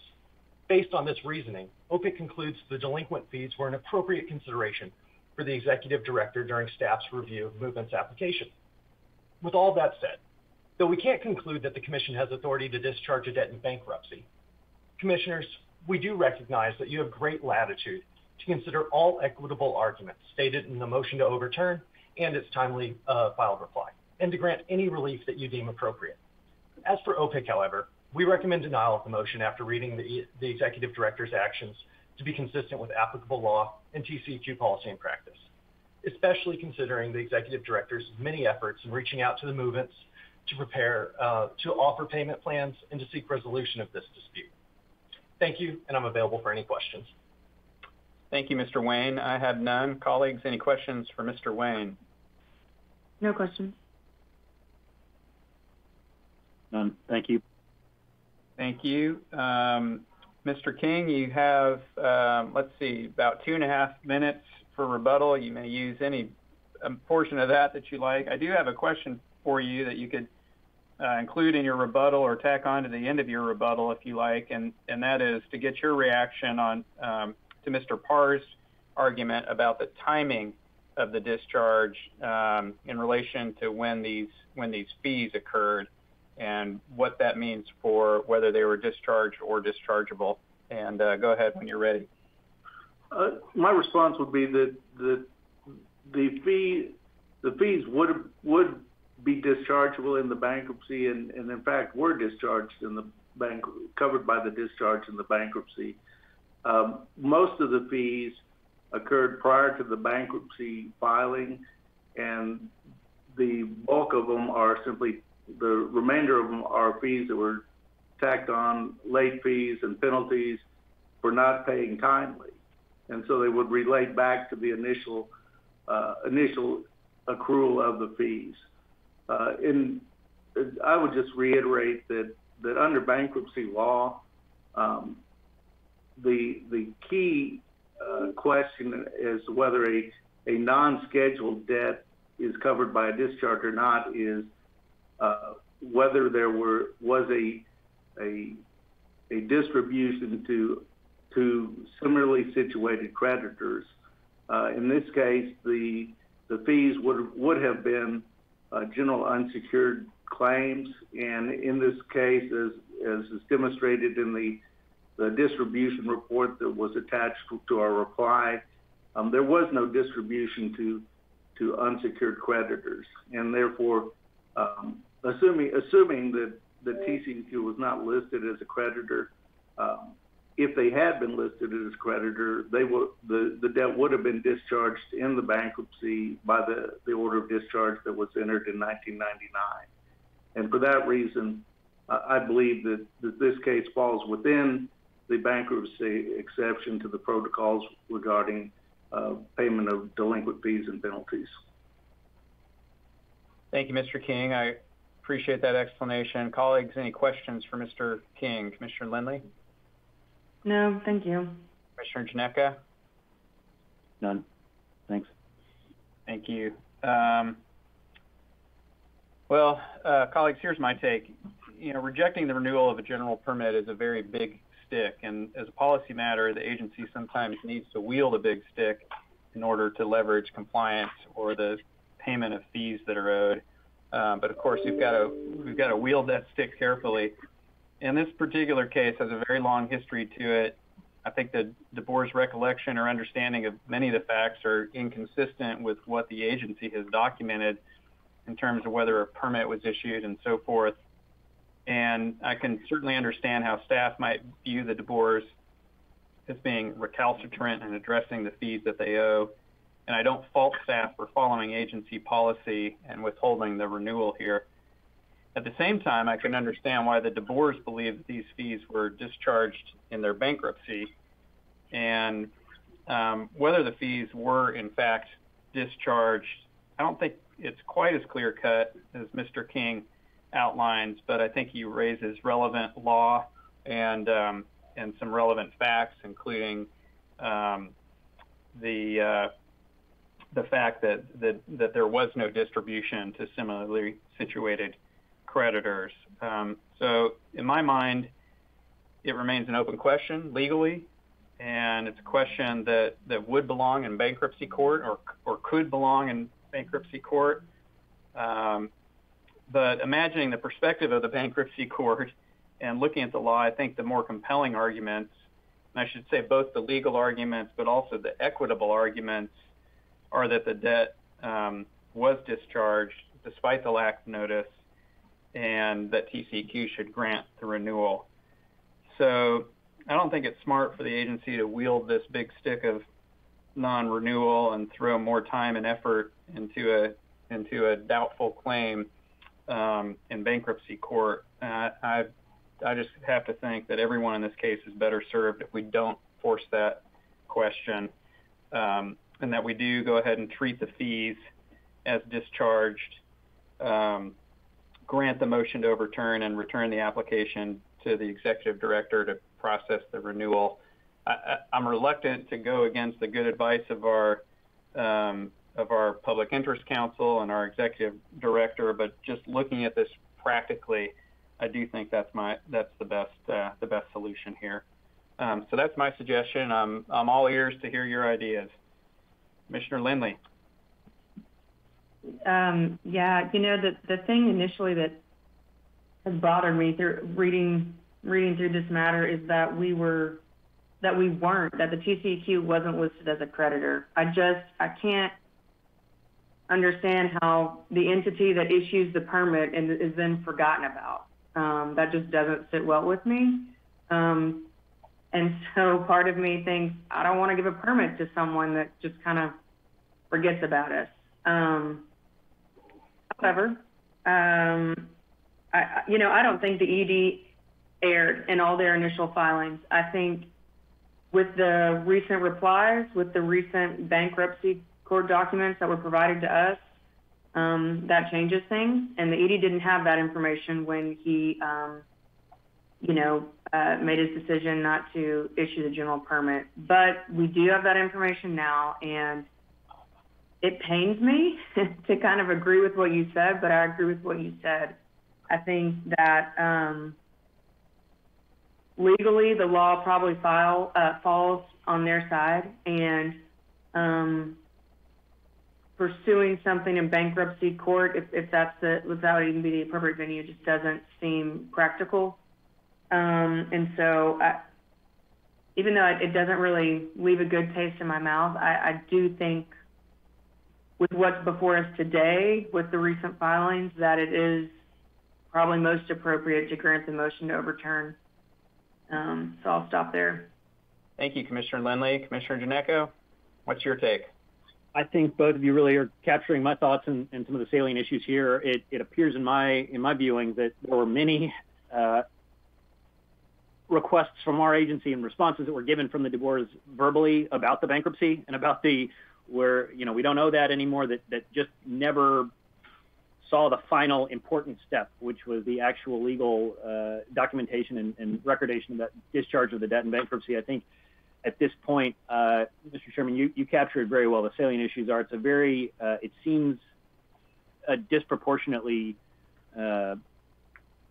harmful stick to wield in this matter in terms of how it appears in a question of equity and likely resolution if this were to be really pressed for a full legal determination. So I'm comfortable moving forward with the path you're suggesting, Chairman, and I'll go ahead and make the motion that we grant the motion to overturn filed by Dirk and Shauna DeBoer and remand the application to the Executive Director with directions to process the application for the renewal of TXG 921433. A second. Motion has been made and seconded. Commissioner Lindley, how do you vote? Aye. Commissioner Ginecco? Aye. I also vote aye. The motion carries. Ms. Smith, please call the next item. Item number 6 is the consideration of material changes to contracts for goods and services awarded under Chapter 2155 of the Texas Government Code executed during the previous quarter. The Executive Director's staff is here to present the item. Thank you. Good afternoon. Good afternoon, Chairman, Commissioners, General Counsel, and Public Interest Counsel. For the record, my name is Allison Scott, Compliance Evaluator for the Procurement and Contract Section of the Financial Administration Division. I am representing the Executive Director. This item contains the material changes made to contracts and purchases for goods and services between September 1, 2020 through November 30th, 2020. For reported material changes include extensions of the contract or completion of work for 6 months or more, or an increase in consideration of 10% or more. In accordance with Section 2155.088 of the Government Code, the Executive Director presents these items for your consideration. Thank you, Ms. Scott. Colleagues, any questions for Ms. Scott? See none. Ms. Smith, has anyone signed in to speak on this item? No one is registered. Let's hear next from OPIC. OPIC recommends acknowledging the material changes to contracts as presented by the Executive Director. Thank you, Mr. McWhorter. Colleagues, I've reviewed this item. I think it's appropriate to acknowledge these changes. I'm going to cut to the chase and move that we approve issuance of the Executive Director's proposed resolution that acknowledges the material changes to contracts for goods and services in accordance with Texas Government Code Section 2155.088 for the period of September 1, 2020 to November 30, 2020, as described in the TCQ Interoffice Memorandum to the Commissioners and Executive Director dated March 10, 2021, in docket number 2021-0241-MIS.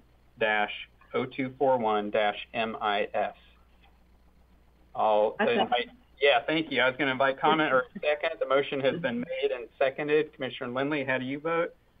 Aye. Commissioner Janeka, how do you vote? Aye. I also vote aye. The motion carries. Ms. Smith, please call the next items. That takes us to our enforcement docket, items 7 through 16. The Executive Director's staff is here to present the matter. Good afternoon. Good afternoon, Chairman, Commissioners, General Counsel, and Public Interest Counsel. For the record, my name is Brian Sinclair of the Enforcement Division, and with me today is Charmaine Backens of the Litigation Division, representing the Executive Director. Pending before you are items 7 through 16.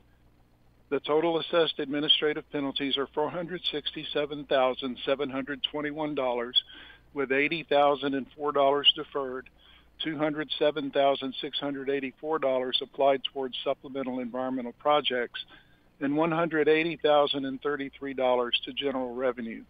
We respectfully request approval of these items and are available to answer any questions you may have. Thank you, Mr. Sinclair. I have none. Commissioner Lindley, any questions? No questions. Commissioner Janeka? Likewise. Ms. Smith, has anyone signed in to speak? On item 11, we have an individual who signed in but indicated that they don't wish to speak unless the Commission has questions, so their presence will be noted for the record. Thank you, Ms. Smith.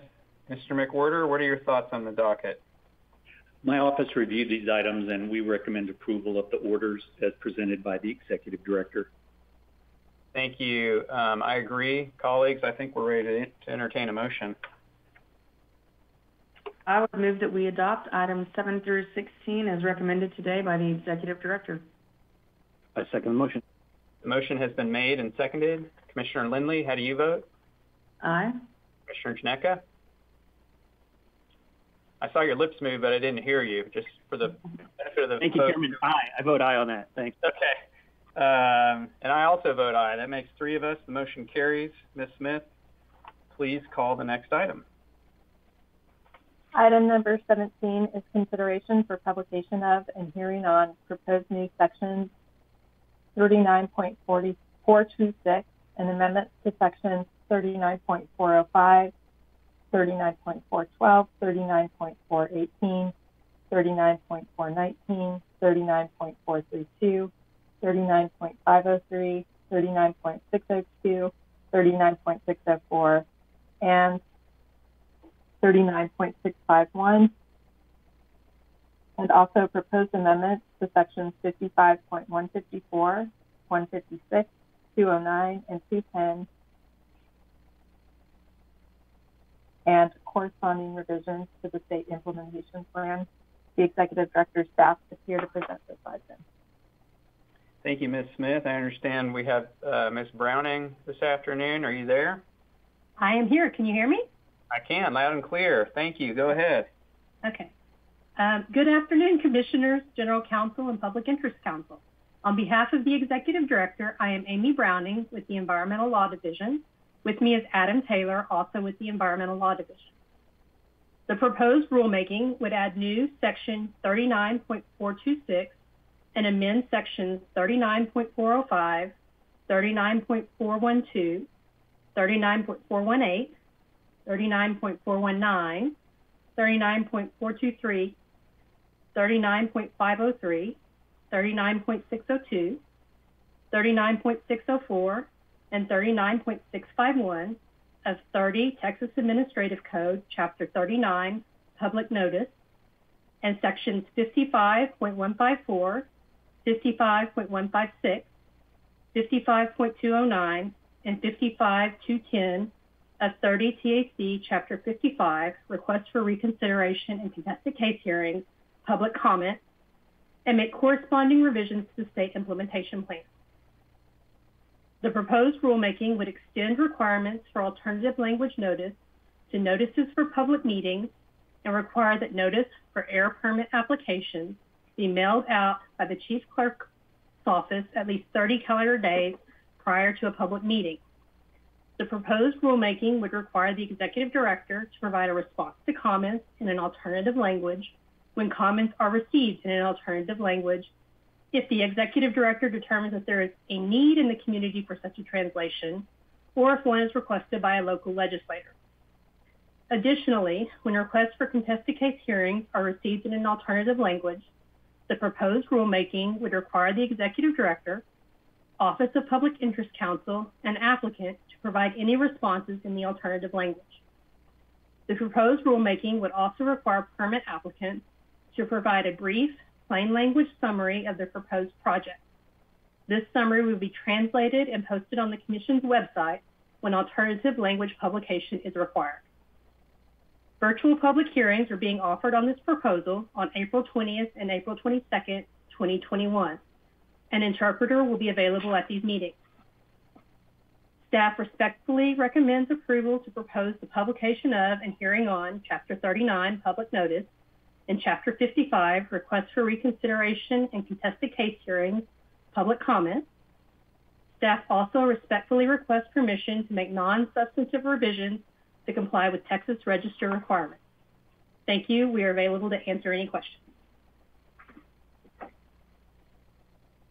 Thank you, Ms. Browning. I have no questions at this time. Colleagues, any questions? Commissioner Lynn? No. Commissioner Janeka? Not right now. Thank you. Thank you. All right. That takes us to the public comments. And Ms. Smith, I understand we do have at least a couple of people signed in to speak. And let's begin with Ms. Ariano. If you're on the line, the floor is yours. Thank you. Fenceline Watch is a Houston-based environmental justice organization. We appreciate the TCQ, the Commission, and the Office of Public Interest Counsel for giving us the opportunity to offer a path forward achieving language justice and alleviating historical barriers. In November, we submitted an 8-page comment along with 10 other organizations, including grassroots groups from marginalized communities of color, tribal nations, with regional representation from throughout Texas. Toxic pollution carries multi-generational harm, affects where we work, grow our food, raise our children, and it affects all Texans, especially overburdened fence-line communities that live right next to these harmful facilities. In a 2019 study on vulnerability and stationary source pollution in Houston, evaluating the quantity of emissions that are unauthorized of the Houston Ship Channel area, it found that limited English households have a 100% greater chance of PM 2.5 density. Additionally, higher emissions were reflected across the board with VOCs, PM 2.5, and a 19 pollutant index. I say that as there is a lack of information on the cost analysis of the effect of this harmful kind of exposure when it includes emergency room visits, missed days of work, school, medication, and overpriced care for the uninsured. According to a recently released U.S. Census data, the share of Texans without health insurance is at 18.4% in 2019, which was twice the national average at 9.2%. And those numbers have risen in 2020 as the COVID-19 pandemic continues, causing economic turmoil and massive job losses. While the Commission reviews the additional costs on applicants, I would not be doing my community a service if I didn't elevate this gap in information. We have concern over multiple points, but I'll just highlight two. In addition to the supplemental document, there is a provision that would allow the TCQ to request volunteers from a current agency staff for competent translation. Volunteers' efforts, although commendable, do not substitute the work of professional translators, and we encourage the agency to hire full-time resource for the sake of consistency and accountability. My second point is about the plain language summary provided to the public. In addition to the information on expected pollutants and how to control them, we would like for the summary to include a radius of impact of pollutants, part of the application, and as well the effects associated with the potential of exposure to these pollutants. We look forward to reading the proposed language TCEQ will release and extend ourselves as a resource. Once again, thank you for your effort to correct the deficiencies in the public notice rules. Thank you, Ms. Ariano. I'm hearing an echo. Here we go. Appreciate your comments. I'll trust that you'll also get those in writing and submit them as comments on the published rule when we get to that point. But we're glad to hear from you. Thank you. Next up is Ms. Srivastava. Forgive me if I mispronounced your name, but if you're on the line, go ahead. I am, and you said it perfectly. Good morning. We at Fenceline Watch would like to begin by thanking TCEQ for the opportunity to provide comment at today's Commissioners meeting. The need to adopt the proposed rules to extend requirements for alternative language notice can't be overstated. Over 10 million Texans speak a language other than English at home. Nearly 4 million Texans are categorized as limited English proficient individuals, meaning they speak English less than very well. In Harris County alone, home to the world's second largest petrochemical complex, nearly 1 million limited English proficient individuals reside. According to the most recent American Survey of Communities, several 100,000 limited English proficient individuals reside in the zip codes most immediate to the Houston Ship Channel. The neighborhoods that suffer the greatest impacts of pollution, chemical disaster, or find themselves residing on the fence line of industry disproportionately have less resources available to them and are significantly more likely to speak a language other than English. The current rules leave our communities in the dark. Currently, no requirement exists to provide mailed notice of public meetings related to air quality permit applications in an alternative language. The executive director currently must engage in a form of asymmetrical communication in which responses to comments and questions received in an alternative language are returned in English. This is not an equitable form of engagement with LEP, EJ, and alternative language communities. Adopting rules that are inclusive of alternative language speakers as well as differently able Texans who may require specialized assistance to equitably participate in the public input process is not only legally required to come into compliance with Title VI, but also a necessary component in order for TCEQ to execute its responsibilities. I'd like to take this opportunity to raise concern about amendments to 55.156 public comment processing. While we commend the proposed rules for providing additional time to the executive director response to comment in order to respond to alternative language comments in the language in which they were received, and posting notice on the TCEQ website if a suitable alternative language paper is not identified, the proposed changes of accessing electronically the executive director's response to comment, instructions for commission reconsideration, or holding contested case hearings should not be placed behind a digital barrier. If a comment was mailed to TCEQ, the executive director's response to that comment should be mailed back. Erecting an additional barrier of requiring an individual to go online and request a hard copy should be reconsidered. As the past year of the pandemic historically illustrated, access to wide and reliable internet access is not distributed equally. Aging Texans may also struggle with the prospect of accessing this information electronically. This change would run counter to the spirit of broadening access and once again isolate Texans who lack internet access and the technology required to obtain this information. When at all possible, executive director responses to comment, reconsideration, and contested case hearings should be made available in hard copy form without the extra requirement of requesting it online. It should be continued to be published in widely distributed papers as well as public notices throughout affected communities. We thank TCEQ for their efforts in proposing rules that better enable the agency to fully and equally serve all Texans. Thank you for your time. Thank you very much. We appreciate your comments. Let's hear next from Ms. Thomas.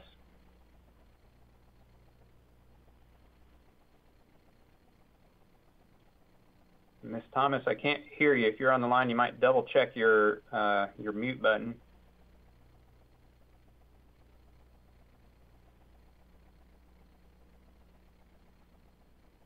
Yeah, I don't know if we have Ms. Thomas. Ms. Smith, was there anyone else signed in to speak?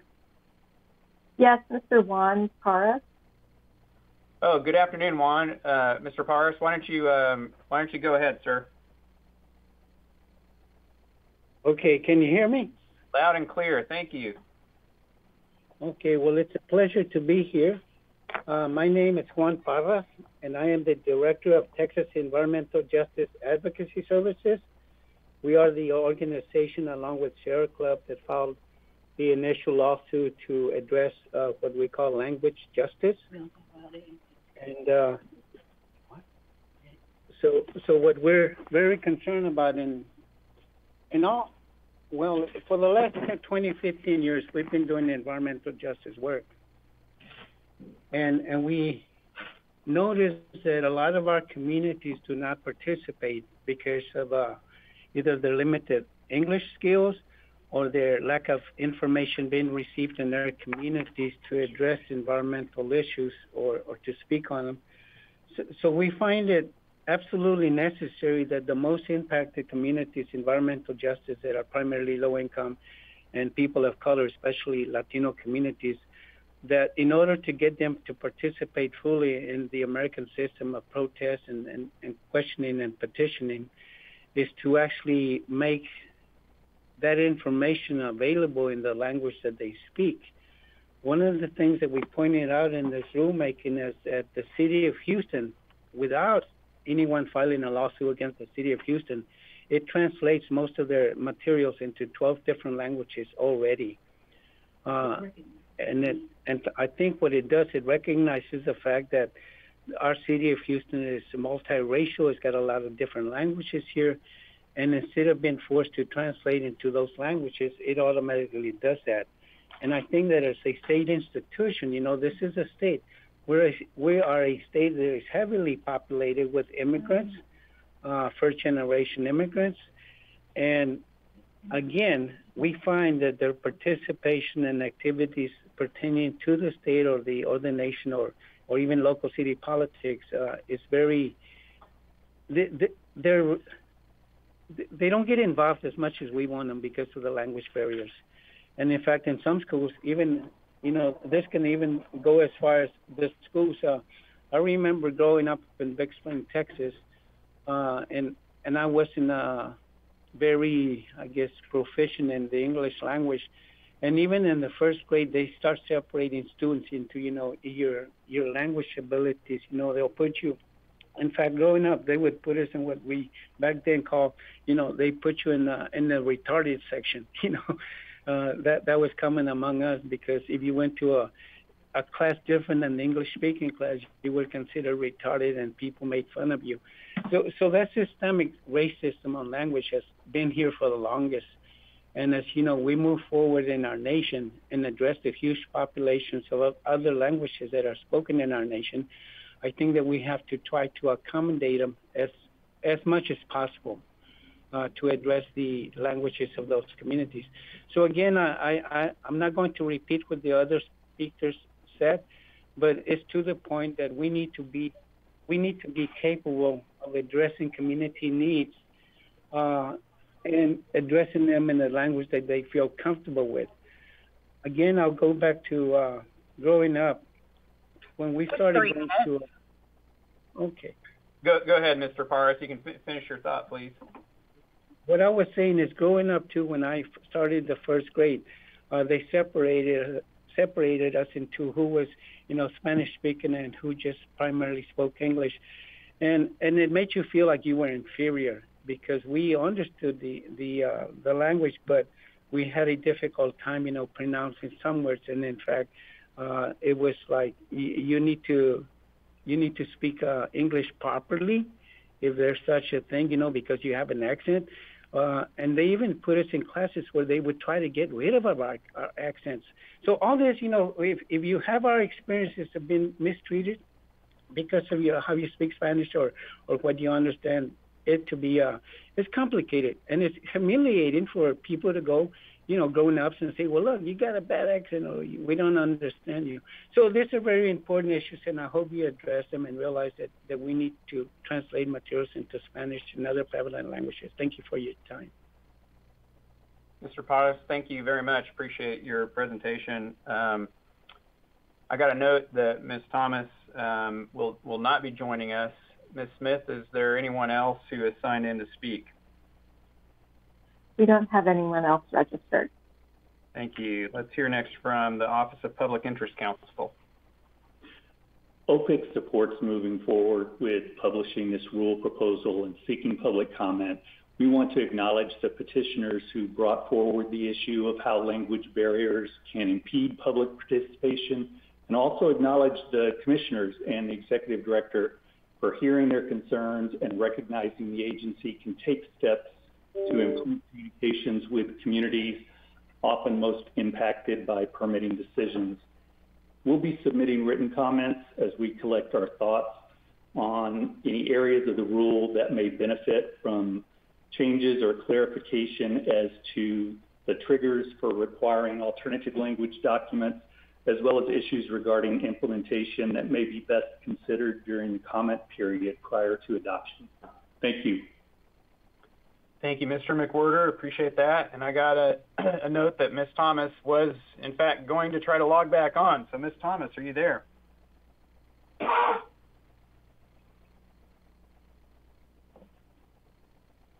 Ms. Thomas?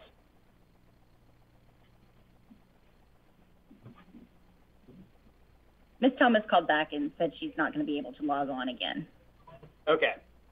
Well, I think we're going to have to do without her comments. Fortunately, she'll be able to put her comments in writing on the docket once this proposed rule is published. Colleagues, let me share some of my thoughts.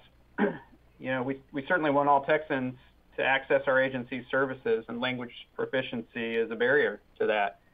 And I do think it's appropriate for us to review ways that we can better meet the needs of Texans with limited English proficiency. There are over 150 languages spoken in Texas, so there are certainly some practical limits to what we can do, and we can't solve this problem perfectly. At least I can't envision translating all that we do into all the languages represented in Texas. But that doesn't mean that we can't improve our performance, and it doesn't mean we shouldn't try. So I'm glad that we're undertaking this effort. The rule before us proposes an expansion of our existing alternative language services. Again, I think it's appropriate. And I do think we need to hear from our stakeholders to make sure that we're doing it intelligently. I will say that I'm concerned about the additional time that this proposal builds into the permitting process, which we've worked so hard to streamline. So I'm holding out some hope that comments will point us towards some better solutions with respect to permitting timelines. But in any event, colleagues, I do think it's appropriate to move forward with publication and take comment. Commissioner Lindley, what are your thoughts? I'm in agreement. You raised a lot of the concerns I have, and I also have a concern about costs. Time, not just for the applicant, for our employees, the time and effort it's going to put on them to translate things is, I think a lot about that. So anyway, more for discussion once the rulemaking gets going. Today, I do think it's appropriate to approve the publication. Commissioner Janeka. Likewise, I appreciate that, and I think I'm in strong agreement as well. And one comment that Ms. Arellano raised in her public testimony today mentioned the acknowledgement of the potential for volunteer translators from our agency rank and file. I think that suggestion in the rule proposal speaks directly to the limitation in our agency's means available to us and the cost element of translation. And so I'm pleased to see all options and the kitchen sink included in the thinking and how our agency may want to try to tackle this problem. I agree with Ms. Arellano that professional translators are certainly far superior, and I expect that that's a growing need that our agency is going to need to try to communicate and identify to the public, to the industry we work with, to state appropriators. As our state continues to become more populous, more diverse, I think this constraint is only going to become more real and more pressing for all of us Texans. Unless I'll touch on one other point that Mr. Shrivastava made in his comment, and that was the suggestion that commenters providing comments in handwritten form, and then some of this rule proposals thinking that it would envision putting it up on the website. I think he raised a really good comment, and I would merely encourage executive director to staff as they're engaging with the public, reviewing public comments on this.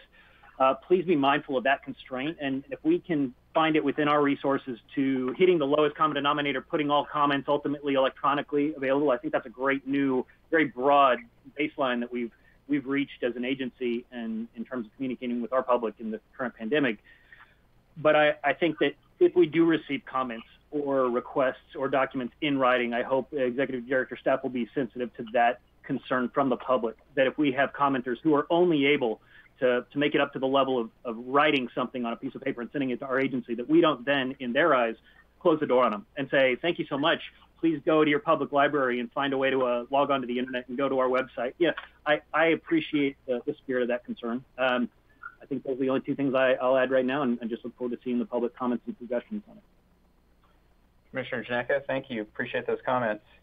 I don't think I have anything more to add. I think we may be ready for a motion. I don't see any reason why we shouldn't go ahead with this and accept comments. Anything else from either of you? Let me barge in and make the motion. I'll move that we approve the publication of and hearing on new 30 Texas Administrative Code, Section 39.426, amendments to 30 Texas Administrative Code, Chapters 39 and 55, and corresponding revisions to the state implementation plan as recommended by the Executive Director. A second. The motion has been made and seconded. Commissioner Lindley, how do you vote? Aye. Commissioner Ginecka? Aye. I also vote aye. The motion carries. Ms. Smith, please call the next item.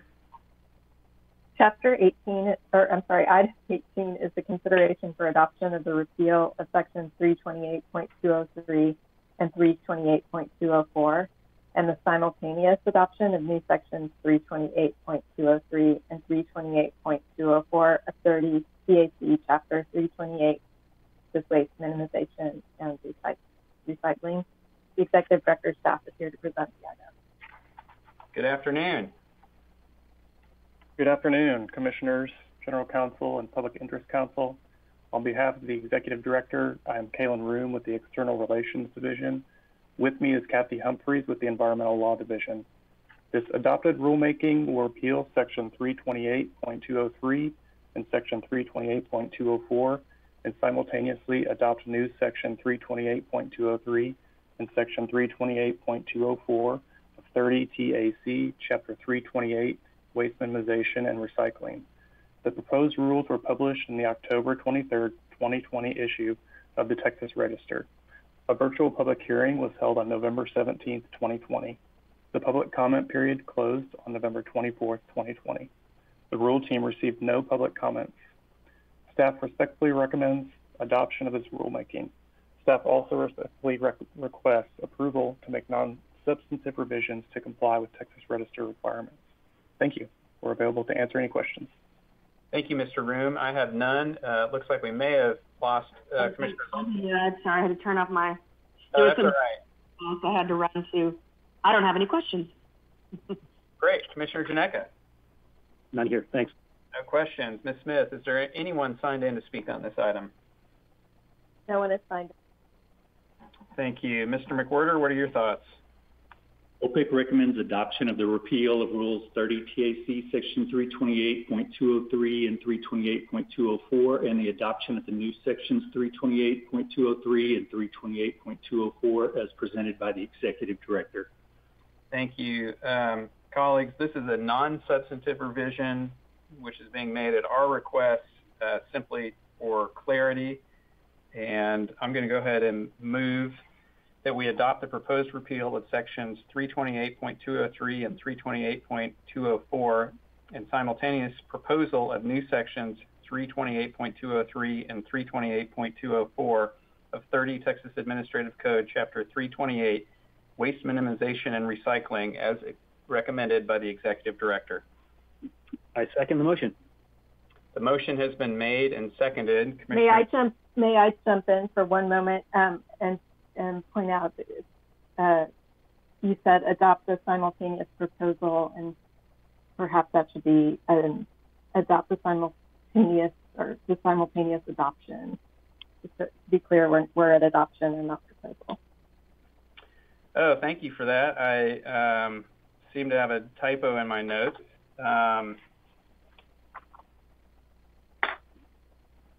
Give me just a moment to organize my thoughts. I thought I was going to be efficient and move us along, but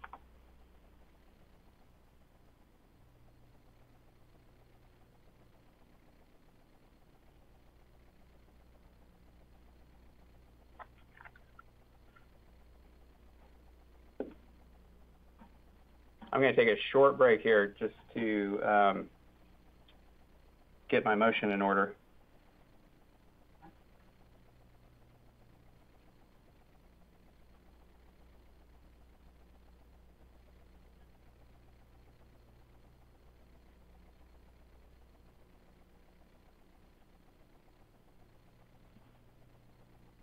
Chairman, I can make a motion if you'd like. Doesn't matter. Have at it. All right, Mary, feel free to chime in. I move that we approve the proposed rulemaking in front of us today, which is new 30 Texas Administrative Code, Chapter 39.426, amendments to the 30 Texas Administrative Code chapters. Wait, am I doing the right one, or is this the last one? I'm wrong too. Okay, Bobby, clean it up. I think I had the same error inserted in the notes I'd taken as well. I appreciate Ms. Smith catching that, because that's a very important point. This is an adoption and proposal. For the public following along, just to explain, we are just trying to change two numbers on the rule numbering. So this is state agency activity at the speed of light for the public. I think I have possibly a correct motion now. When we start again, I'll give it a whirl. I move that we adopt the proposed repeal of sections 328.203 and 328.204 and simultaneous proposal of new sections, not simultaneous proposal, the proposal of new sections 328.203 and 328.204 of 30 Texas Administrative Code, Chapter 328, Waste Minimization and Recycling, as recommended by the Executive Director. Will that work, Mary? I believe the corrected motion that Ms. Smith had suggested was the and simultaneous proposal and adoption of new sections in the middle. I think maybe in the middle it should be and simultaneous adoption of new sections 328.203 and 328.204, and that the proposal should just be adoption of altogether. I think I follow. Right. If y'all are up for it, let me attempt it. We'll see if we can capture where Ms. Smith's suggesting. I would move that we adopt the proposed repeal of sections 328.203 and 328.204 and simultaneous adoption of new sections 328.203 and 328.204 of 30 Texas Administrative Code, Chapter 328, Waste Minimization and Recycling, as recommended by the Executive Director. I'm going to second that motion. That sounds appropriate. Ms. Smith, how did we do? Error corrected. Sorry about that. Okay. The motion has been made and seconded. Commissioner Lindley, how do you vote? Aye. Commissioner Janeka? Enthusiastically vote aye. I also vote aye. The motion carries. Ms. Smith, please call the next item. Item 19 is the public comment session, and I believe we do have one speaker signed in. The Commission will receive comments from the public on any matters within the jurisdiction of the TCEQ in accordance with Texas Water Code Section 5.112, except for pending permitting matters or other contested cases. We want to emphasize that this includes those matters that the Commission heard this morning, because they are subject to the ex parte prohibition found in Texas Government Code Section 2001.061. In the interest of time, speakers will be limited to 3 minutes each. Please note that the Commission's discussion of subjects for which public notice has not been given is limited to statements of specific factual responses and recitation of existing policy. And the first speaker that we have is Ms. Kathy Fulton. Good afternoon, Ms. Fulton. I'll invite you to go ahead and state your name and share your comments with us. And let me just reiterate the caution that we can't here about specific items that may come before us or that were on today's agenda. But with that, the floor is yours. Thank you. Can you hear me okay? We can, loud and clear. Thank you. Thank you. I want to thank the commissioners for letting me speak. Because I can't speak of other things, I do want to address the issue that I've heard here about public notice, public comment, and all of it. I would like to say, as an extremely disgruntled public person who has tried to keep up with numerous multiple public notices and from TCEQ concerning various discharges, either water or air emissions, that this process of TCEQs is completely against public comment. It's against public participation. It does not support public participation. Doesn't matter if you are from a lower income community or not. The fact of the matter is it takes a tremendous amount of time and energy to even find out about half of these public notices. And yes, you can log into the TCEQ website. I have a special page saved to enter certain numbers and everything. But most people just can't do it. And I am one of the people that tries to keep other people informed of what's going on in certain applications and processes. In my opinion, and in many's opinion, the application process, especially the permit division, the permitting division in particular, we have learned through numerous public meetings that, like, when TCEQ gets hundreds to thousands, and I do know thousands of comments, especially on certain applications, since I'm one of the people in charge of getting those comments to y'all. In 3 cases that I am well aware of, it was admitted in public meeting by TCEQ staff that they never sent out a representative to the site in question. And I would like to know why. Because it seems to me when TCEQ staff, executive director, whatever, receives that many comments, it's worth taking time to send a pencil pusher out of that office and down to a site location. But instead, you know what these people that are in the permitting division, you know what they admitted to? They all admitted instead to using Google Maps to get their measurements. Now, I don't know how that appears like that's a good way to do this application process. I'm sure it speeds it up, but it certainly leaves out a lot. It leaves out the people. It leaves out the people. You are a public entity. TCEQ is a public entity, not a private industry. So that's 3 minutes. Need to be addressed. And finally, I do want to say one thing. I think that the whole permit division needs to go before sunset review. I think it needs to be reworked with drastic changes. And it is time for TCEQ to respond to the public first, not to industry stakeholders. Thank you.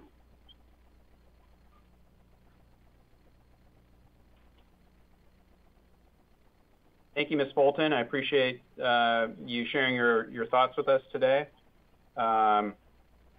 Ms. Smith, if there's no one else signed in to speak, please call the next items.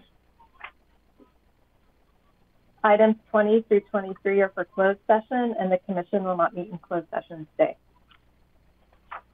Colleagues, with that, the time is 1:44 p.m. and we are adjourned.